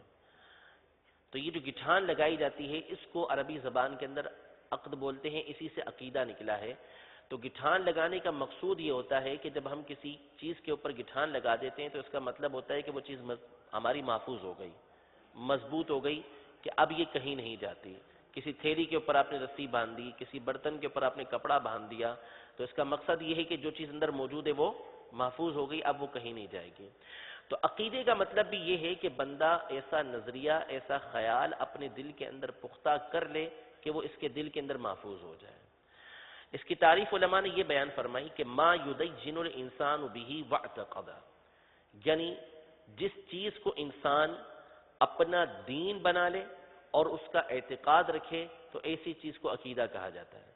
جس چیز کو بندہ اپنا دین بنا لے، نماز فرض ہے، روزہ فرض ہے، زکوٰۃ فرض ہے، اللہ تبارک و تعالیٰ ایک ہے، نبی کریم صلی اللہ تعالیٰ علیہ وسلم اللہ کے رسول ہیں، اللہ تبارک و تعالیٰ نے جتنے انبیاء بھیجے وہ حق اور سچ ہیں، ہم نے مر کر اٹھنا ہے، یہ ساری کی ساری باتیں ہمارا عقیدہ کہلاتی ہیں، نظریہ کہلاتی ہیں کہ ان باتوں کا ہم اعتقاد رکھتے ہیں، ان باتوں کو ہم مانتے ہیں۔ تو جس چیز کو اپنا دین بنا لیا جائے اس کو عقیدہ کہا جاتا ہے۔ تو فرمایا کہ عقیدہ وہ چیز ہے کہ جس چیز کو انسان اپنا دین بنا لے، اپنا نظریہ بنا لے تو اس کو عقیدہ کہا جاتا ہے۔ ہم کہتے ہیں نا فلاں کا یہ عقیدہ ہے، فلاں کا یہ نظریہ ہے۔ تو جس چیز کو بندہ اپنا عقیدہ بنا لیتا ہے، اعتقاد بنا لیتا ہے، اپنا دین بنا لیتا ہے، وہ چیز عقیدہ کہلاتی ہے۔ عقیدے کی پھر بنیادی طور پہ دو قسمیں ہیں۔ ایک عقیدہ صحیحہ سالمہ، یعنی وہ عقیدہ کہ جو بالکل صحیح ہو، سالم ہو، درست ہو۔ دوسرا وہ عقیدہ کہ جو عقیدہ باطلہ کہلاتا ہے، عقیدہ باطلہ یعنی غلط عقیدہ۔ پھر وہ عقیدہ کہ جو عقیدہ صحیح ہے، عقیدہ صحیح ہے، سالمہ ہے، اس کی دو قسمیں ہیں۔ عقیدہ صحیحہ سالمہ یعنی بالکل صحیح عقیدہ، درست عقیدہ، اس کی دو قسمیں ہیں۔ ایک وہ عقیدہ کہ جس پر بندے کے مسلمان ہونے کا دار و مدار ہے، ایک وہ عقیدہ کہ جس پر انسان کے مسلمان ہونے کا دار و مدار ہے، کہ یہ عقیدہ ہوگا تو بندہ مسلمان ہوگا، یہ عقیدہ نہیں ہوگا تو بندہ مسلمان نہیں رہے گا۔ جیسے اللہ تبارک و تعالیٰ کو ایک ماننا، نبی کریم صلی اللہ تعالیٰ علیہ وآلہ وسلم جو کچھ اللہ تبارک و تعالیٰ کی طرف سے لے کر آئے اس میں آپ علیہ السلام کو سچا ماننا، ٹھیک ہے۔ یہ کیا ہے؟ وہ باتیں ہیں کہ جن کو ماننے کی بنیاد پر بندہ مسلمان رہتا ہے، اور ان باتوں میں سے کسی بھی بات کا اگر وہ انکار کر دیتا ہے تو وہ دائرہ اسلام سے خارج ہو جاتا ہے۔ تو عقیدہ وہ عقیدہ کہ جو صحیح ہو، سالم ہو، درست ہو، اس کی پہلی قسم یہ ہے کہ جس پر بندے کے مسلمان ہونے کا دار و مدار ہو، جس پر انسان کے مسلمان ہونے کا دار و مدار ہو۔ اور دوسری قسم کہ جس پر بندے کے سنی ہونے کا دار و مدار ہے، بندے کے سنی ہونے کا دار و مدار ہے، اہل سنت سے ہونے کا دار و مدار ہے، کہ اگر یہ باتیں مانے گا تو اس صورت میں وہ اہل سنت سے رہے گا، ورنہ وہ اہل سنت سے خارج قرار پائے گا۔ اس کی بھی بہت ساری قسمیں ہیں، بہت ساری صورتیں بنتی ہیں، جیسے مثال کے طور پر ضروریات مذہب اہل سنت ان کو کہا جاتا ہے، ضروریات مذہب اہل سنت۔ اس کی ایک مثال فتاوی رضویہ کی 14ویں جلد کے اندر یہ ہے، یزید کے فسق و فجور سے انکار کرنا، یزید کے فسق و فجور سے انکار کرنا، یعنی کوئی یزید کو فاسق و فاجر ہی نہیں مانتا کہ یزید فاسق و فاجر نہیں تھا، یعنی وہ گناہگار اور ظلم کرنے والا نہیں تھا، اس بات کا کوئی انکار کرے اور امام مظلوم پر الزام رکھنا، امام مظلوم یعنی امام حسین رضی اللہ تعالی عنہ کو نعوذ باللہ کوئی ملزم قرار دیتا ہے، آپ کو کوئی غلط قرار دیتا ہے، تو اس صورت میں وہ دائرہ سنیت سے خارج ہو جائے گا، وہ سنی نہیں رہے گا، وہ بد مذہب قرار پائے گا۔ لہذا یہ ضروریات مذہب اہل سنت کہلاتے ہیں، یعنی اگر کوئی یزید کے فاسق و فاجر ہونے کا انکار کر دیتا ہے تو اس صورت میں وہ دائرہ اسلام سے خارج نہیں ہوگا، لیکن وہ اہل سنت سے تعلق نہیں رکھے گا۔ اہل سنت کا نظریہ اور عقیدہ یہ ہے کہ یزید فاسق و فاجر تھا، سخت گناہگار شخص تھا۔ اگر کوئی اس کے برخلاف عقیدہ رکھے گا، برخلاف نظریہ رکھے گا، تو وہ اہل سنت کے دائرے سے خارج ہو جائے گا۔ تو عقیدہ صحیحہ سالمہ وہ عقیدہ کہ جو درست ہو، اس کی پہلی قسم وہ کہ جس پر انسان کے مسلمان ہونے کا دار و مدار ہو، اور دوسری قسم وہ کہ جس پر انسان کے سنی ہونے کا دار و مدار ہو۔ اسی طریقے سے آپ عقیدہ باطلہ پر آ جائیں کہ عقیدہ باطلہ کی بھی دو قسمیں ہیں، وہ عقائد و نظریات کہ جن کا اعتقاد رکھنے کی وجہ سے بندہ کافر قرار پاتا ہے، بندہ کافر قرار پاتا ہے، جیسے اللہ تبارک و تعالیٰ کے سوا کسی اور کو معبود ماننا، نعوذ باللہ من ذالک۔ اگر کوئی اللہ تبارک و تعالیٰ کے علاوہ کسی اور کو معبود مانے تو وہ دائرہ اسلام سے خارج ہو جائے گا۔ لہذا یہ ایک ایسا عقیدہ ہے، ایسا نظریہ ہے کہ جو اس عقیدے کو اپنائے گا وہ دائرہ اسلام سے خارج ہو جائے گا، وہ بندہ مسلمان نہیں رہے گا۔ دوسرا وہ عقیدہ کہ جس کی بنیاد پر وہ غلط عقیدہ رکھنے کی وجہ سے بندہ دائرہ اسلام سے تو خارج نہیں ہوتا، لیکن دائرہ سنیت سے خارج ہو جاتا ہے، اہل سنت سے اس کا تعلق باقی نہیں رہتا، جیسا کہ اس کی مثال ہم نے پیچھے یزید کے فسق و فجور کی دی۔ اگر کوئی شخص نعوذ باللہ یزید کو نیک پارسا مانتا ہے، متقی مانتا ہے، تو ایسا شخص جو ہے وہ دائرہ سنیت سے، اہل سنت کے دائرے سے خارج ہو جائے گا۔ یہ عقیدے کی قسم تھی، دو قسمیں تھیں، اور دو قسموں کی مزید دو قسمیں بنی، تو یوں عقیدے کی چار قسمیں بنیں گی۔ پہلا وہ عقیدہ، صحیح عقیدہ کہ جس پر انسان کے مسلمان ہونے کا دار و مدار ہے۔ دوسرا وہ کہ جو عقیدہ بندہ رکھے تو وہ سنی رہے گا۔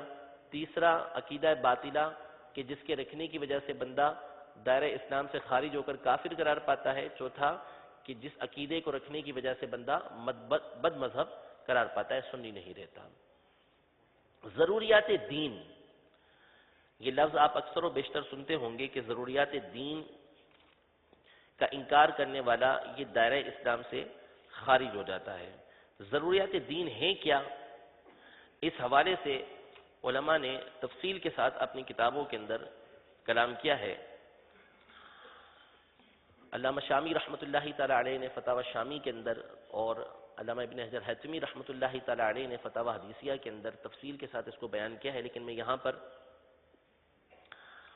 امیر اہل سنت نے جو اپنی کتاب کفریہ کلمات کے بارے میں سوال جواب ہے، اس کے حوالے سے میں آپ کے سامنے اس بات کو عرض کرنے کی کوشش کرتا ہوں۔ سوال کیا گیا امیر اہل سنت سے کہ ضروریات دین کسے کہتے ہیں؟ جواب میں ارشاد فرمایا کہ ضروریات دین اسلام کے وہ احکام ہیں جن کو ہر خاص و عام جانتے ہوں، جن کو ہر خاص و عام جانتے ہوں، جیسے اللہ عز و جل کی وحدانیت یعنی اس کا ایک ہونا، انبیاء کرام علیہم السلام کی نبوت یعنی انبیاء کرام علیہ السلام کا نبی ہونا، ہر ایک مانتا ہے کہ اللہ تبارک و تعالی نے انبیاء کرام علیہ السلام کو بھیجا ہے۔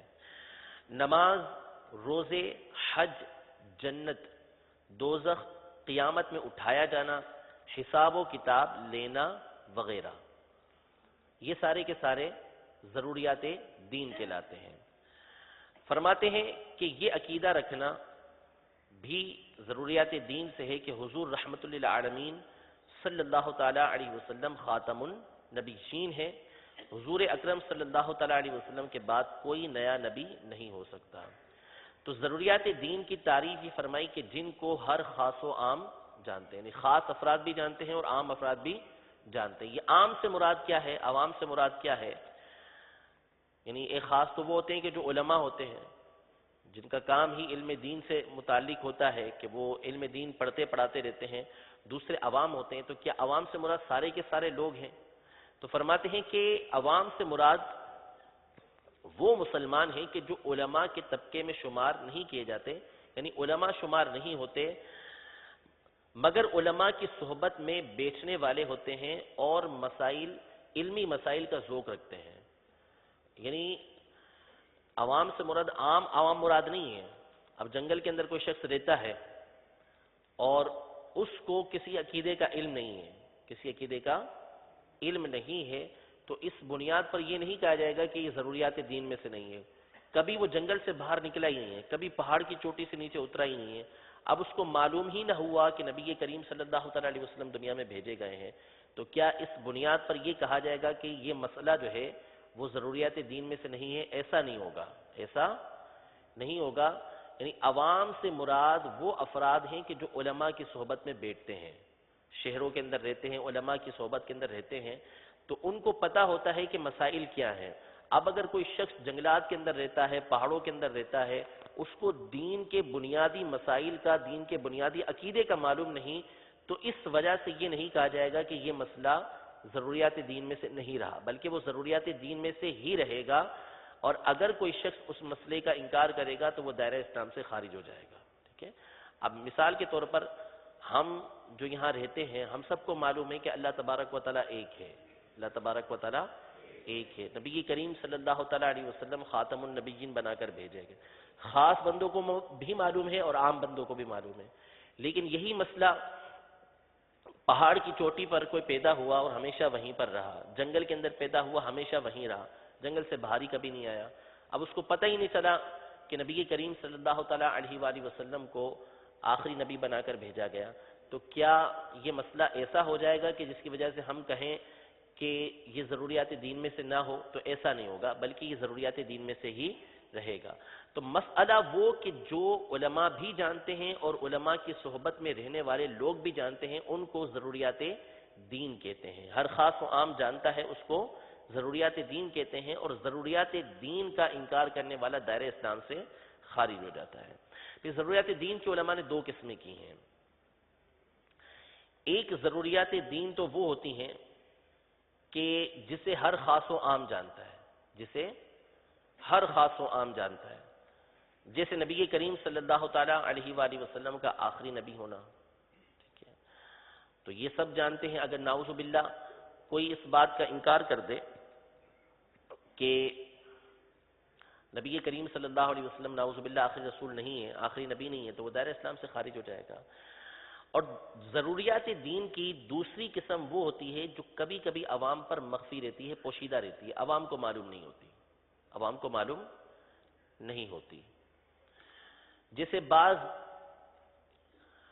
جو وارث ہوتے ہیں، بندہ جب انتقال ہو جائے تو اس کے کچھ ورثہ ہوتے ہیں جن کو اس کا وراثت کا مال ملتا ہے، تو وراثت کے مال میں سے کس کس کا حق ہے، کتنا حق ہے۔ اگر کوئی شخص نادانستگی میں اس بات کو کہتا ہے کہ فلاں کے لیے حصہ ہے ہی نہیں، فلاں کے لیے حصہ ہے نہیں، پوتی کے لیے مثال کے طور پر حصہ بنتا ہے، وہ انکار کر دیتے کہ اس کا حصہ نہیں ہے، یا جس کا حصہ مقرر ہے قرآن و حدیث کے اندر وہ انکار کر دیتا ہے، قرآن پاک کے اندر مقرر ہے کہ اس کا حصہ موجود ہے لیکن وہ انکار کر دیتا ہے، لیکن انکار اس لیے کرتا ہے کہ یہ چیز اس پر مخفی رہ گئی۔ تو اب اگر اس کا انکار کرتا ہے تو اس وقت وہ دائرہ اسلام سے خارج نہیں ہوگا، لیکن علماء نے اس کو بتا دیا کہ بھائی یہ بات اللہ تبارک و تعالی نے قرآن مجید میں بیان فرمائی ہے کہ فلاں کے لیے قرآن پاک میں اتنا حصہ بیان کیا گیا ہے، فلاں کے لیے قرآن پاک میں اتنا حصہ بیان کیا گیا ہے۔ اب سننے کے بعد بھی وہ اس بات کا انکار کرتا ہے کہ میں اس بات کو تسلیم نہیں کرتا، تو اب وہ دائرہ اسلام سے خارج ہو جائے گا۔ تو ضروریات دین میں سے ایک تو وہ قسم ہے کہ جس کو سب جانتے ہیں، ہر ایک کو معلوم ہے اللہ تبارک و تعالیٰ کا واحد ہونا، نبی کریم صلی اللہ علیہ وسلم کا آخری نبی ہونا، اس بات کا اگر کوئی انکار کرے گا تو پھر یہ نہیں سنا جائے گا کہ مجھے معلوم نہیں تھا، بلکہ وہ فوراً دائرہ اسلام سے خارج ہو جائے گا۔ اور دوسری ضروریات دین کی وہ قسم ہے کہ جو ہر کوئی نہیں جانتا، مخفی ہوتی ہے بعض لوگوں کے اوپر، پھر جب اس کو بتا دیا جائے اب وہ اس کا انکار کرے گا تو دائرہ اسلام سے خارج ہوگا، ورنہ دائرہ اسلام سے وہ خارج نہیں ہوگا۔ تو یہ عقیدے کے حوالے سے کچھ بنیادی باتیں تھیں جو آج ہم نے اپنے اس درس کے اندر بیان کرنے کی کوشش کی ہیں۔ اللہ تبارک و تعالی ہمارے عقیدے کی حفاظت فرمائے۔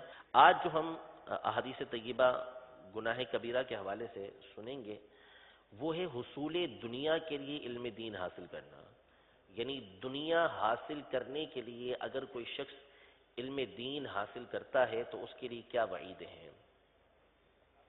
اس کو علماء نے کبیرہ گناہ شمار کیا ہے کہ اگر کوئی علم دین اس لیے حاصل کرتا ہے کہ اس کے ذریعے سے مال کمائے گا، اس کے ذریعے سے شہرت کمائے گا، تو اس کے حوالے سے نبی کریم صلی اللہ تعالیٰ علیہ وسلم نے ارشاد فرمایا کہ جس نے رضائے الہی عز و جل کے لیے حاصل کیا جانے والا علم دنیا کا مال حاصل کرنے کے لیے سیکھا، یعنی وہ علم کہ جس کے ذریعے سے اللہ کی رضا حاصل کی جاتی ہے، وہ علم کہ جس کے ذریعے سے اللہ کی رضا حاصل کی جاتی ہے، اس نے اس لیے سیکھا کہ اس کے ذریعے دنیا کا مال حاصل کرے، فرمایا وہ قیامت کے دن جنت کی خوشبو تک نہیں پا سکے گا، جنت کی خوشبو بھی اس کو نہیں ملے گی۔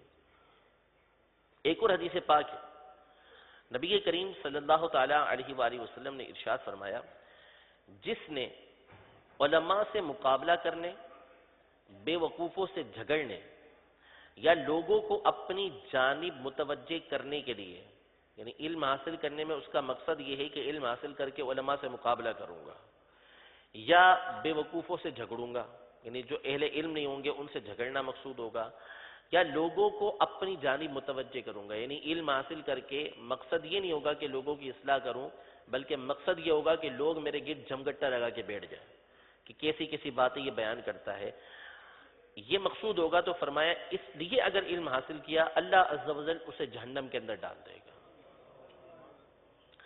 ایک اور حدیث پاک میں نبی کریم صلی اللہ تعالیٰ علیہ وسلم نے ارشاد فرمایا جس نے لوگوں کے دلوں کو اپنے جال میں پھانسنے کے لیے عمدہ گفتگو سیکھی، بعض لوگ بیان سیکھتے ہیں نا، اور بعض لوگ گفتگو سیکھتے ہیں کہ اس کے ذریعے سے لوگوں کو اپنے جال کے اندر پھنسا لیں۔ اب کوئی بیان اس لیے سیکھتا ہے کہ میں شعلہ بیان بن کے یا شیریں بیان بن کے لوگوں کو اپنے جال کے اندر پھنسا لوں گا، لوگوں کو اپنی طرف متوجہ کروں گا، مقصود اس کا نہیں ہوتا کہ میں اس کے ذریعے اللہ عز و جل کو راضی کروں گا۔ حدیث پاک میں ارشاد فرمایا کہ ایسے شخص کے لیے کہ اللہ عز و جل قیامت کے دن نہ اس کی فرض عبادت قبول فرمائے گا اور نہ نفل عبادت قبول فرمائے گا، کوئی عبادت اس کی قبول نہیں ہوگی۔ ایک اور حدیث پاک میں ہے نبی کریم صلی اللہ تعالیٰ علیہ وآلہ وسلم نے ارشاد فرمایا ان قریب میری امت کے کچھ لوگ دین میں تفقہ حاصل کریں گے، یعنی دین کے اندر سمجھ بوجھ حاصل کریں گے، دینی علم حاصل کریں گے اور قرآن پڑھیں گے اور کہیں گے ہم امراء کے پاس جاتے ہیں تاکہ ان سے ان کی دنیا پائیں اور ہم اپنے دین کو ان سے جدا رکھتے ہیں، یعنی علم حاصل کر کے جا رہے ہیں امیروں کے پاس اور مقصد یہ ہے کہ ان سے دنیا حاصل کر لیں گے، اپنے علم کو بچا کے رکھیں گے، علم کو بچا کے رکھیں گے اور ان سے دنیا حاصل کر لیں گے۔ ارشاد فرمایا لیکن ایسا نہیں ہوگا، بلکہ جس طرح کسی کانٹے دار درخت سے کانٹے ہی حاصل ہوتے ہیں اسی طرح وہ ان کے قریب سے گناہ ہی حاصل کر سکے گا، یعنی جو کسی امیر کے پاس اس لیے جاتا ہے کہ اس سے دنیا حاصل کرے، بلکہ حدیث پاک میں یہ تک ارشاد فرمایا کہ جو کسی امیر کی، کسی مالدار شخص کی اس کی دنیا کی وجہ سے تعظیم کرتا ہے تو اس کا 2/3 دین چلا جاتا ہے، تو اس لیے مالدار کی تعظیم باحیثیت اس کے مالدار ہونے کی وجہ سے کرنا یہ انتہائی خطرناک ہے، اپنے دین کو خطرے کے اندر ڈالنا ہے۔ تو علم حاصل ہم کر رہے ہیں تو ابتدا میں بھی میں نے عرض کی کہ جو ہے علم حاصل کرتے ہوئے اللہ تبارک و تعالیٰ کی رضا کا ہونا یہ ضروری ہے۔ نیت کے حوالے سے علامہ عابد سندھی رحمۃ اللہ تعالیٰ علیہ نے بزرگوں کے حوالے سے یہ ارشاد فرمایا کہ نیت کی اہمیت کو اس سے سمجھیں کہ ہم جو اعمال کرتے ہیں دنیا میں تو یہ اعمال یعنی جنت میں جو داخلہ ہوگا حقیقتاً داخلہ اللہ تبارک و تعالیٰ کی رحمت سے ہوگا. جنت میں داخلہ حقیقتاً اللہ تبارک و تعالیٰ کی رحمت سے ہوگا. لیکن جو دنیاوی اعمال ہیں، بندے نے دنیا میں جو عمل کیے ہیں، وہ بندے کے لیے ظاہری طور پر کبھی سبب بن جائیں گے، ظاہری طور پر ذریعہ بن جائیں گے جو دنیا کے اندر عمل کیے ہیں. اور بعض علماء نے یہ ارشاد فرمایا کہ جنت میں داخلہ اللہ کی رحمت سے ہوگا، پھر ہر ایک کو اس کے عمل کے مطابق اللہ تبارک و تعالیٰ جنت کی نعمتیں عطا فرمائے گا.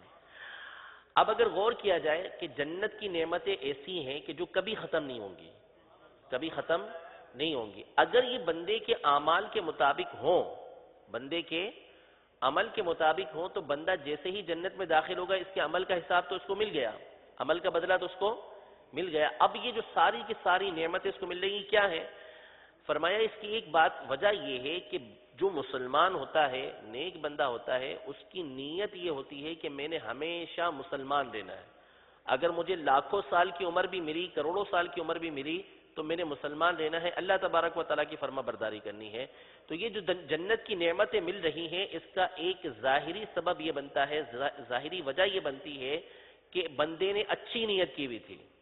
اچھی نیت کی وجہ سے جنت کی ہمیشہ کی نعمتیں اس کو حاصل ہو جاتی ہیں. اسی لیے فرمایا کہ اچھی نیت بندے کو جنت میں داخل کروا دیتی ہے.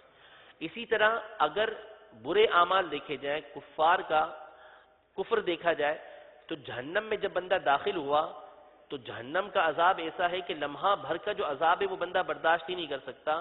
تو ان کے کفر کی سزا تو بظاہر ایک لمحے کا عذاب ہی بن جائے گا، لیکن کافر جو ہوتا ہے اس کی نیت یہ ہوتی ہے کہ اگر مجھے کروڑوں سال بھی نعوذ باللہ عمر ملی تو میں نے ہمیشہ اللہ تبارک و تعالیٰ کے ساتھ کفر کرنا ہے.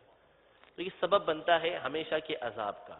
تو اس سے ہمیں معلوم ہوا کہ اچھی نیت جو ہے وہ بندے کے لیے کتنا ضروری ہے اور کتنی مفید ہے. تو اللہ تبارک و تعالیٰ ہم سب کو اچھی نیت کے ساتھ اپنی رضا کے لیے علم دین حاصل کرنے کی توفیق عطا فرمائے.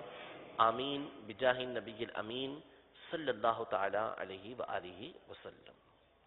الحمد للہ رب العالمین والصلاة والسلام على سید المرسلین.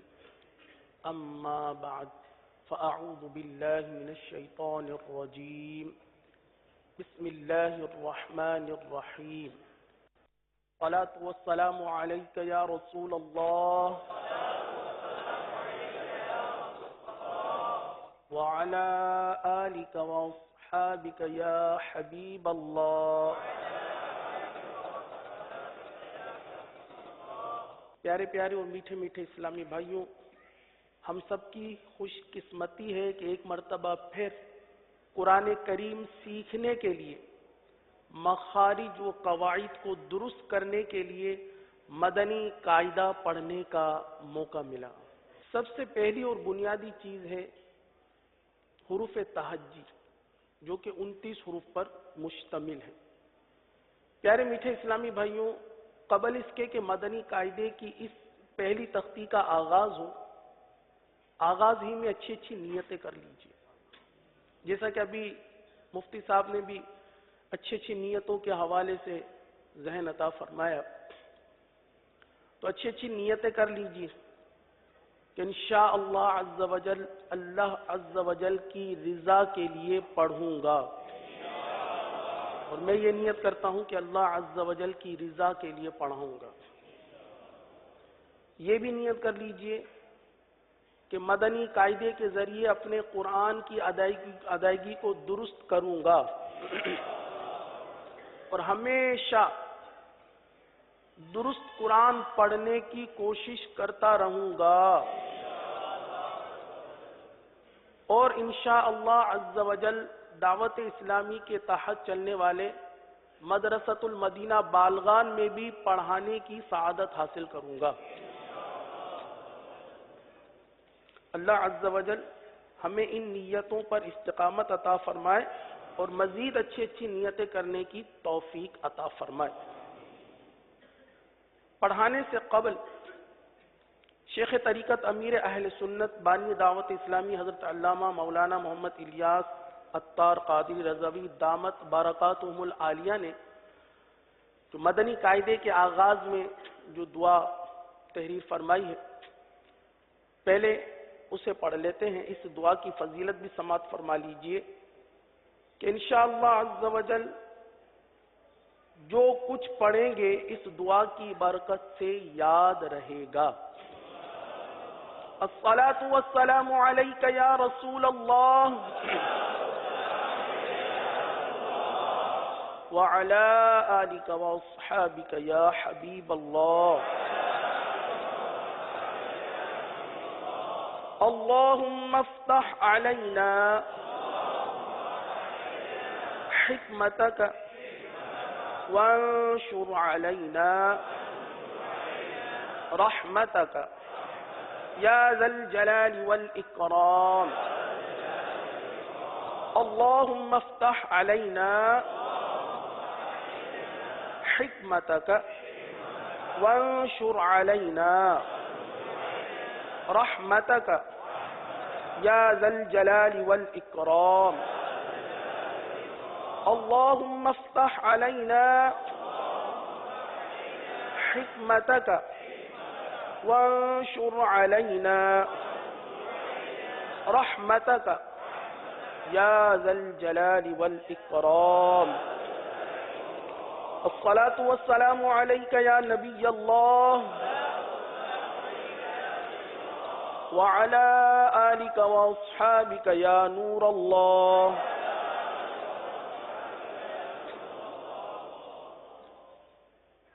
میٹھے میٹھے اسلامی بھائیوں، آج ہم سبق نمبر 1 سے آغاز کریں گے اور آغاز میں تعوذ اور تسمیہ بھی سیکھیں گے. تعوذ اور تسمیہ کا درست ادا کرنا یہ بھی بہت ضروری ہے. آئیے سب سے پہلے تعوذ کی ادائیگی میرے ساتھ آپ مل کر پڑھیں گے اور میں کوشش کروں گا کہ 1 سے زائد مرتبہ سبق کو دہراؤں اور آپ بھی کوشش کیجئے گا کہ میرے ساتھ مل کر میری نقل کرتے ہوئے ادائیگی کو درست کرتے ہوئے آپ بھی پڑھنے کی کوشش کیجئے گا. اعوذ باللہ من الشیطان الرجیم.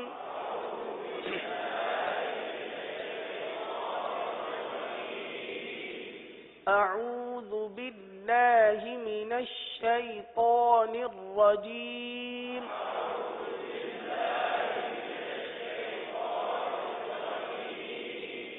مختصر سرسری طور پر تعوذ کے حوالے سے کچھ درست ادائیگی کی کہ مدنی پھول میں پیش کر رہا ہوں.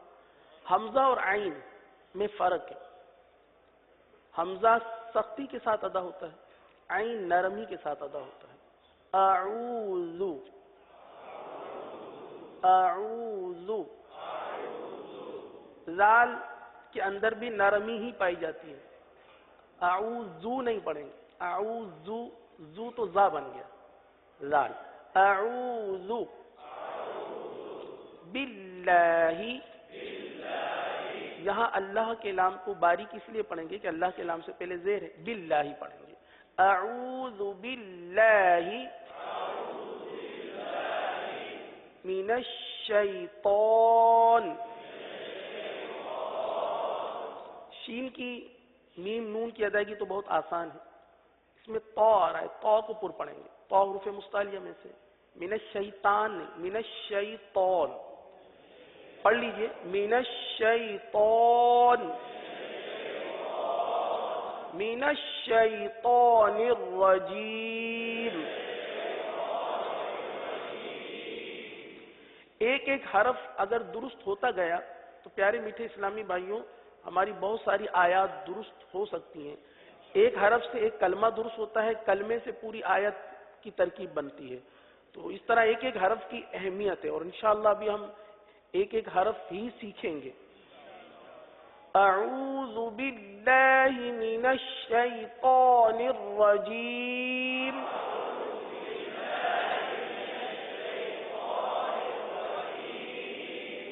بسم اللہ الرحمن الرحیم.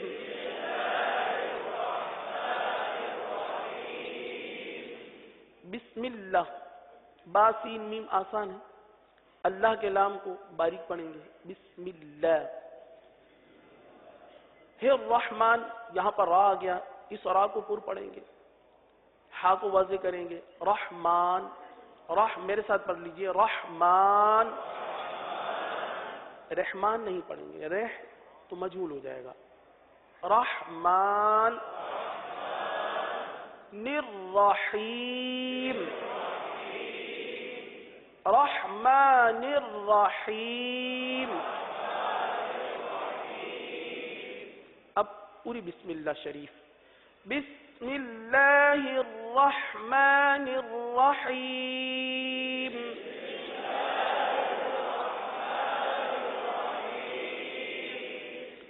دوبارہ تعوذ و تسمیہ ایک مرتبہ پھر پڑھ لیجئے، یہ سبق بھی ہے کیونکہ ہمیں دہرانا بھی ہے، اس کو درست کرنا ہے تو تھوڑا سا وقت دینا پڑے گا، بار بار پڑھ لیں گے انشاءاللہ، 10-15 منٹ بھی وقت دے دیں گے تو انشاءاللہ فائدہ ہوگا۔ اعوذ باللہ من الشیطان الرجیم،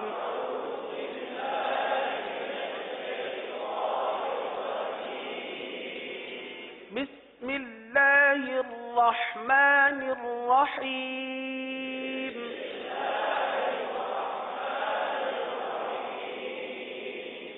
آئیے اب ہم اپنے سبق کی طرف بڑھتے ہیں۔ سبق نمبر 1، حروف مفردات۔ مفردات یعنی الگ الگ پڑھے جانے والے حروف۔ پیارے اور میٹھے اسلامی بھائیوں، اس سبق کا پہلا حرف ہے الف۔ پہلا حرف ہے الف، لیکن یہ پہلا حرف بھی جو کہ بہت آسان سمجھا جاتا ہے، یہ بھی غلط پڑھا جاتا ہے، اس کے اندر بھی بہت ساری غلطیاں کی جاتی ہیں۔ تو یہاں پر دو باتیں پیش کی جائیں گی، درست طریقہ ادائیگی، اور اس سے پہلے غلط طریقہ ادائیگی بھی بیان کیا جائے گا کہ اس طرح بھی غلطیاں کی جاتی ہیں۔ تو ہمارا کام یہ ہوگا کہ ہم غلط ادائیگی سے بچتے ہوئے درست ادائیگی کو اختیار کریں۔ تو الف پڑھنے میں جو غلطیاں ہوتی ہیں وہ اس طرح ہوتی ہیں، بعض اس طرح بھی پڑھ دیتے ہیں، الف، الف، الیف۔ اب اس طرح کی غلطیاں ہوتی ہیں، توجہ نہیں ہوتی۔ اگر ہم توجہ کریں، اس الف کی ہجے ہی کر رہے ہیں، مثال کے طور پر جیسے مدنی قاعدے میں جو الف کے ساتھ الگ سے جو اس کی ہجے دی ہوئی ہے، حمزہ زبر آ، لام فا زیر لف، کیا ہو گیا؟ الف۔ اب اس کو الف پڑھنا یا الف پڑھنا یا الیف پڑھنا، یہ غلط ہے۔ تو درست ادائیگی کرنے کے لیے تھوڑی سی توجہ دیں گے، انشاءاللہ عز و جل ادائیگی درست ہو جائے گی۔ تو الف کو اس طرح پڑھیں گے، الف، الف، الف، الیف، الف، الف نہیں پڑھنا، الف، الف، کیا پڑھیں گے؟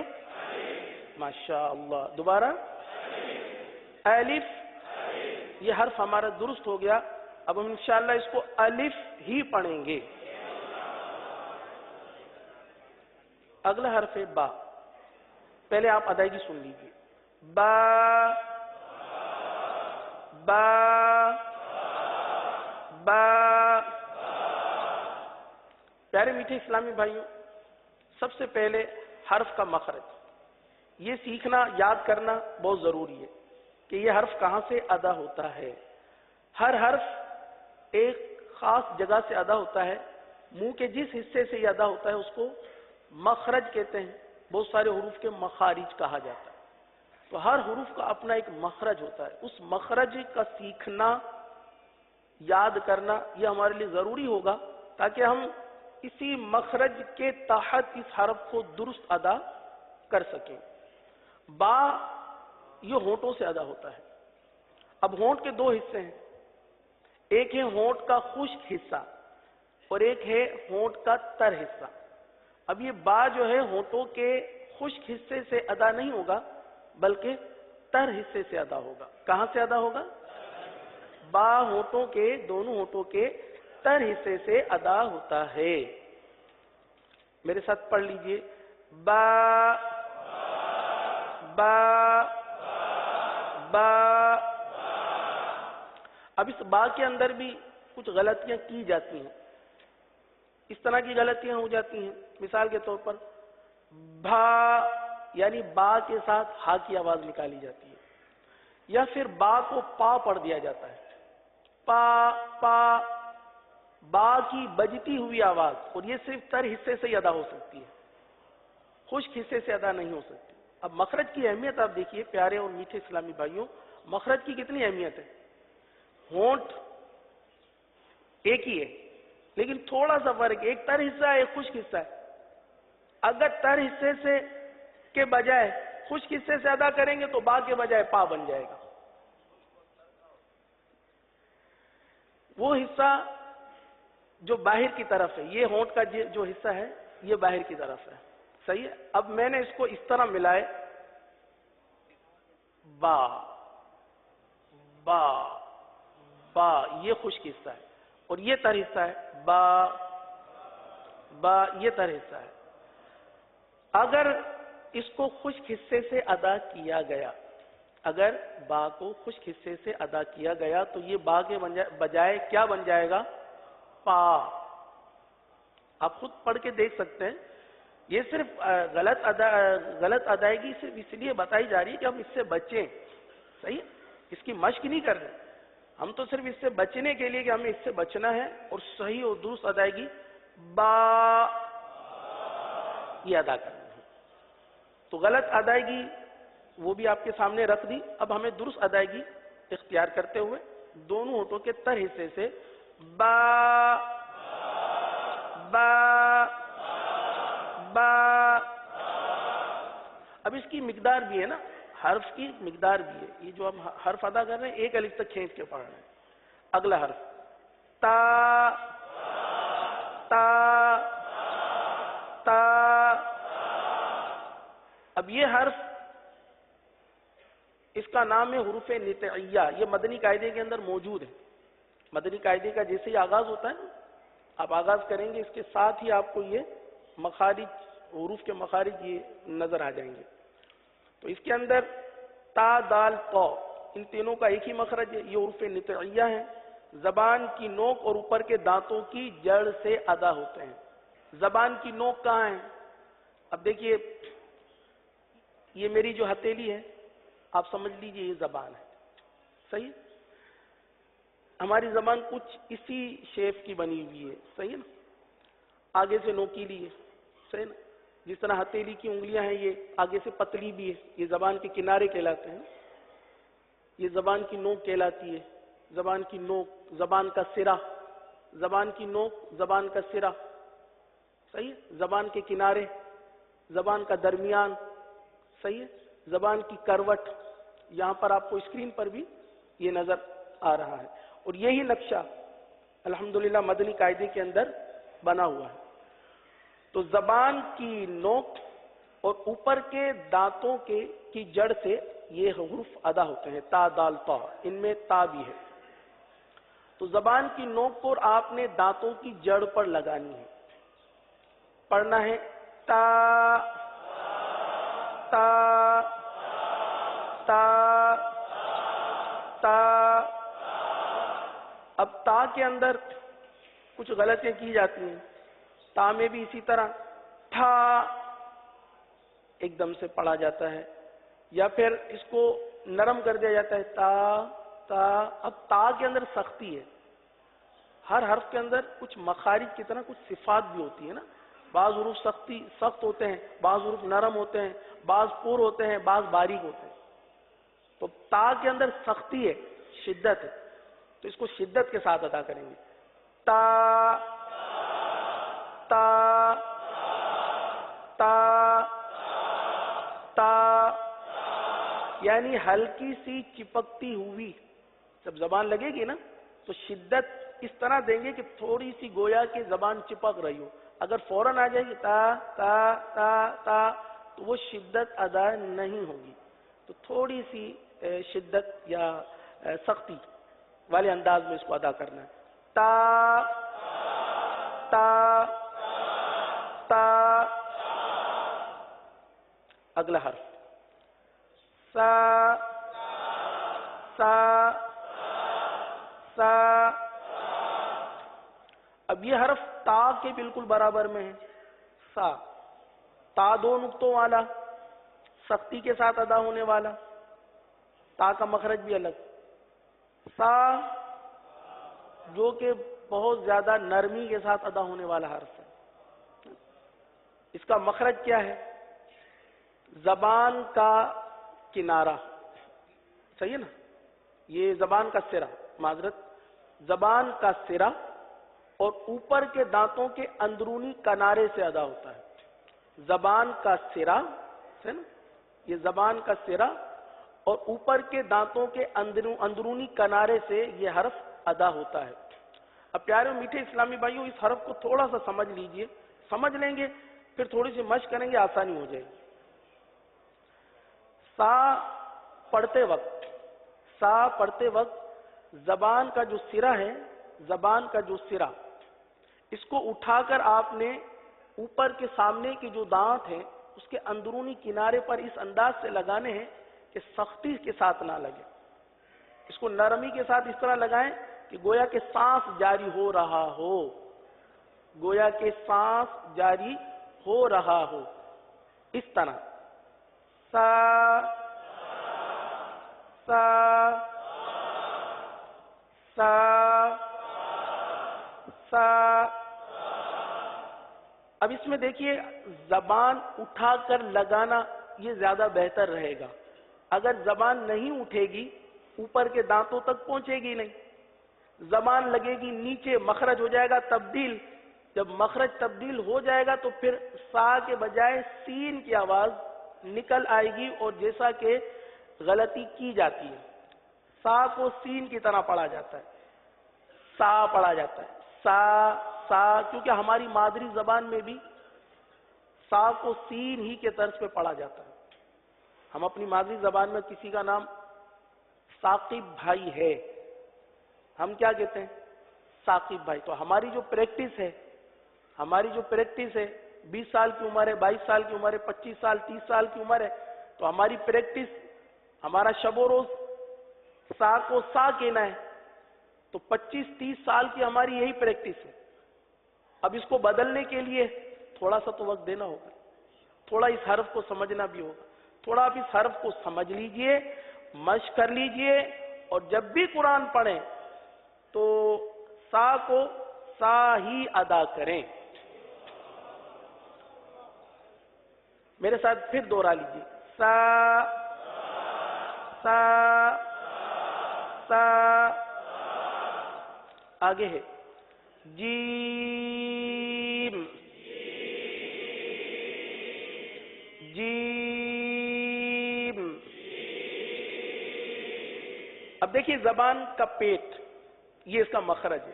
وسط لسان وسط تالو، زبان کا درمیان اور تالو کا درمیان، یہ جیم کا مخرج ہے.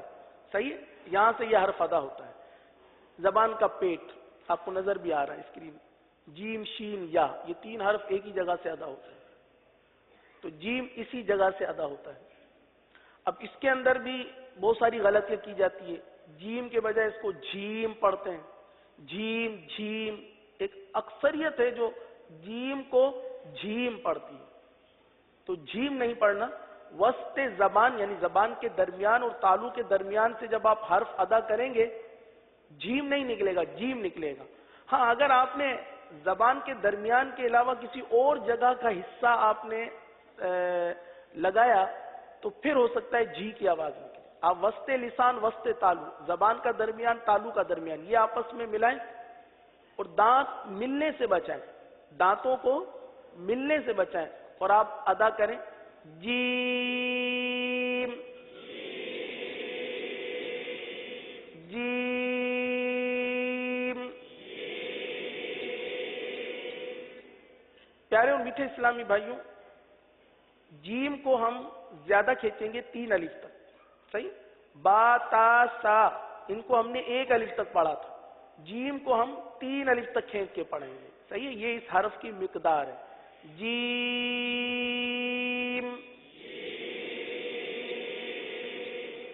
اگلا حرف ہے ہا. ہا ہا.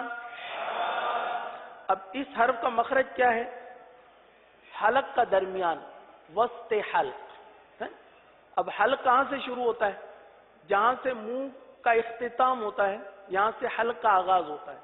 یہاں سے لے کر سینے سے اوپر تک یہ پورا حلق کا حصہ ہے. صحیح ہے؟ اس کے 3 اسٹیپ ہیں، 3 حصے ہیں. یہ ایک اسٹیپ جو درمیان والا ہا کی بات ہو رہی ہے، یہاں سے ہا ادا ہوگا. ہا ہا ہا ہا. اب اس حرف کو ادا کرنے میں بھی بہت ساری غلطیاں کرتے ہیں. ہا کو عین کی طرف سے پڑھ جاتے ہیں، ہا کو عین کی طرف سے پڑھ جاتے ہیں، یا ہا کی جو آواز ہے وہی نہیں نکل پاتی. صفت ہمس کی وجہ سے جو سانس جاری ہوتا ہے اس کے اندر، ہا ہا. یہ دیکھیے آواز سنیے، ہا. یہ جو آواز ہے نا، یہ شروع میں آنی چاہیے. اگر یہ نہیں آتی تو یہ حمزہ بن جائے گا. ہا ہا ہا. بعض اسلامی بھائی اس حوالے سے معذوری کا اظہار کرتے ہیں کہ ہم سے ہا ادا نہیں ہوتا. لیکن پیارے و میٹھے اسلامی بھائیوں، تھوڑی سی کوشش اگر آپ کر لیں، تھوڑی سی توجہ کر لیں، انشاءاللہ عز و جل آپ کا یہ حرف 10% ریلیز ہو جائے گا، یعنی 10% ادا ہونا شروع ہو جائے گا. آہستہ آہستہ 15، 20، اور انشاءاللہ ایک وقت وہ آئے گا جب آپ مشق کرتے رہیں گے 100% ہی آپ کا یہ حرف درست ہو جائے گا.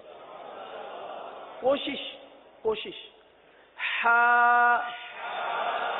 اب اس کی ادا کے لیے جیسے بعض اسلام بھائی عذر بیان کرتے ہیں کہ ہم سے ادا نہیں ہوتا، تو تھوڑا سا کوشش یوں کر لیجئے کہ صرف ایک سمپل آواز نکالیں، حرف ادا نہ کریں. سمپل آواز سانس کی، جیسے ٹھنڈا پانی پیتے ہیں تو کیسی سانس نکلتی ہے ایک طریقے سے نا، وہی کیفیت، اسی کیفیت میں نکال لیں.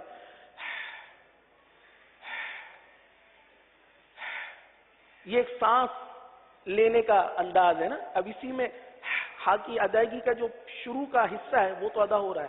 اب اس کو بڑھا لیا جائے، ہا بن جائے. تو تھوڑی سی کوشش کریں گے تو انشاءاللہ عز و جل درست ہو جائے گا. پڑھیں ہا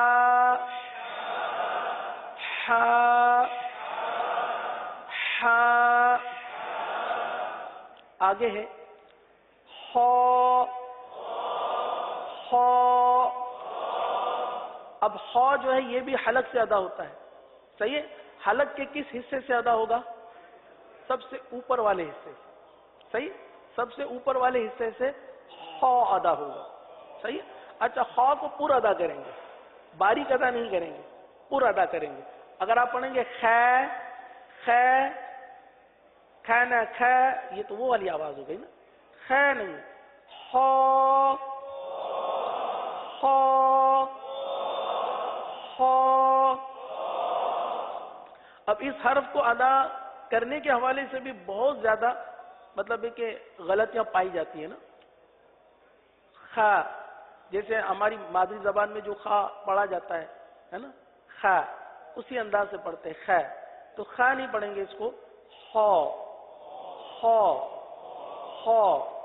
حلق سے یہ آواز نکلے گی، خو خو خو.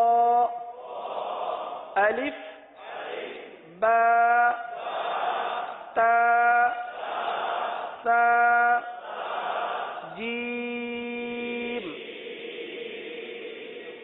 خا حا خا. الحمدللہ عز و جل آج ہم نے مدنی قاعدے کے حرف خا تک پڑھنے کی کوشش کی. انشاءاللہ عز و جل مزید کل سبق کو آگے بڑھائیں گے. اللہ عز و جل ہمیں درست طریقے سے قرآن مجید پڑھنے کی توفیق عطا فرمائے. آمین بجاہ النبی الامین صلی اللہ تعالی علیہ وسلم. صلو علی الحبیب صلی اللہ تعالی علی محمد. گزارے کیسے زندگی،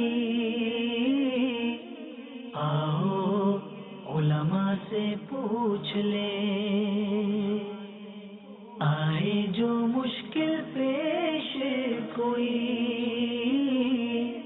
آؤ علماء سے پوچھ لیں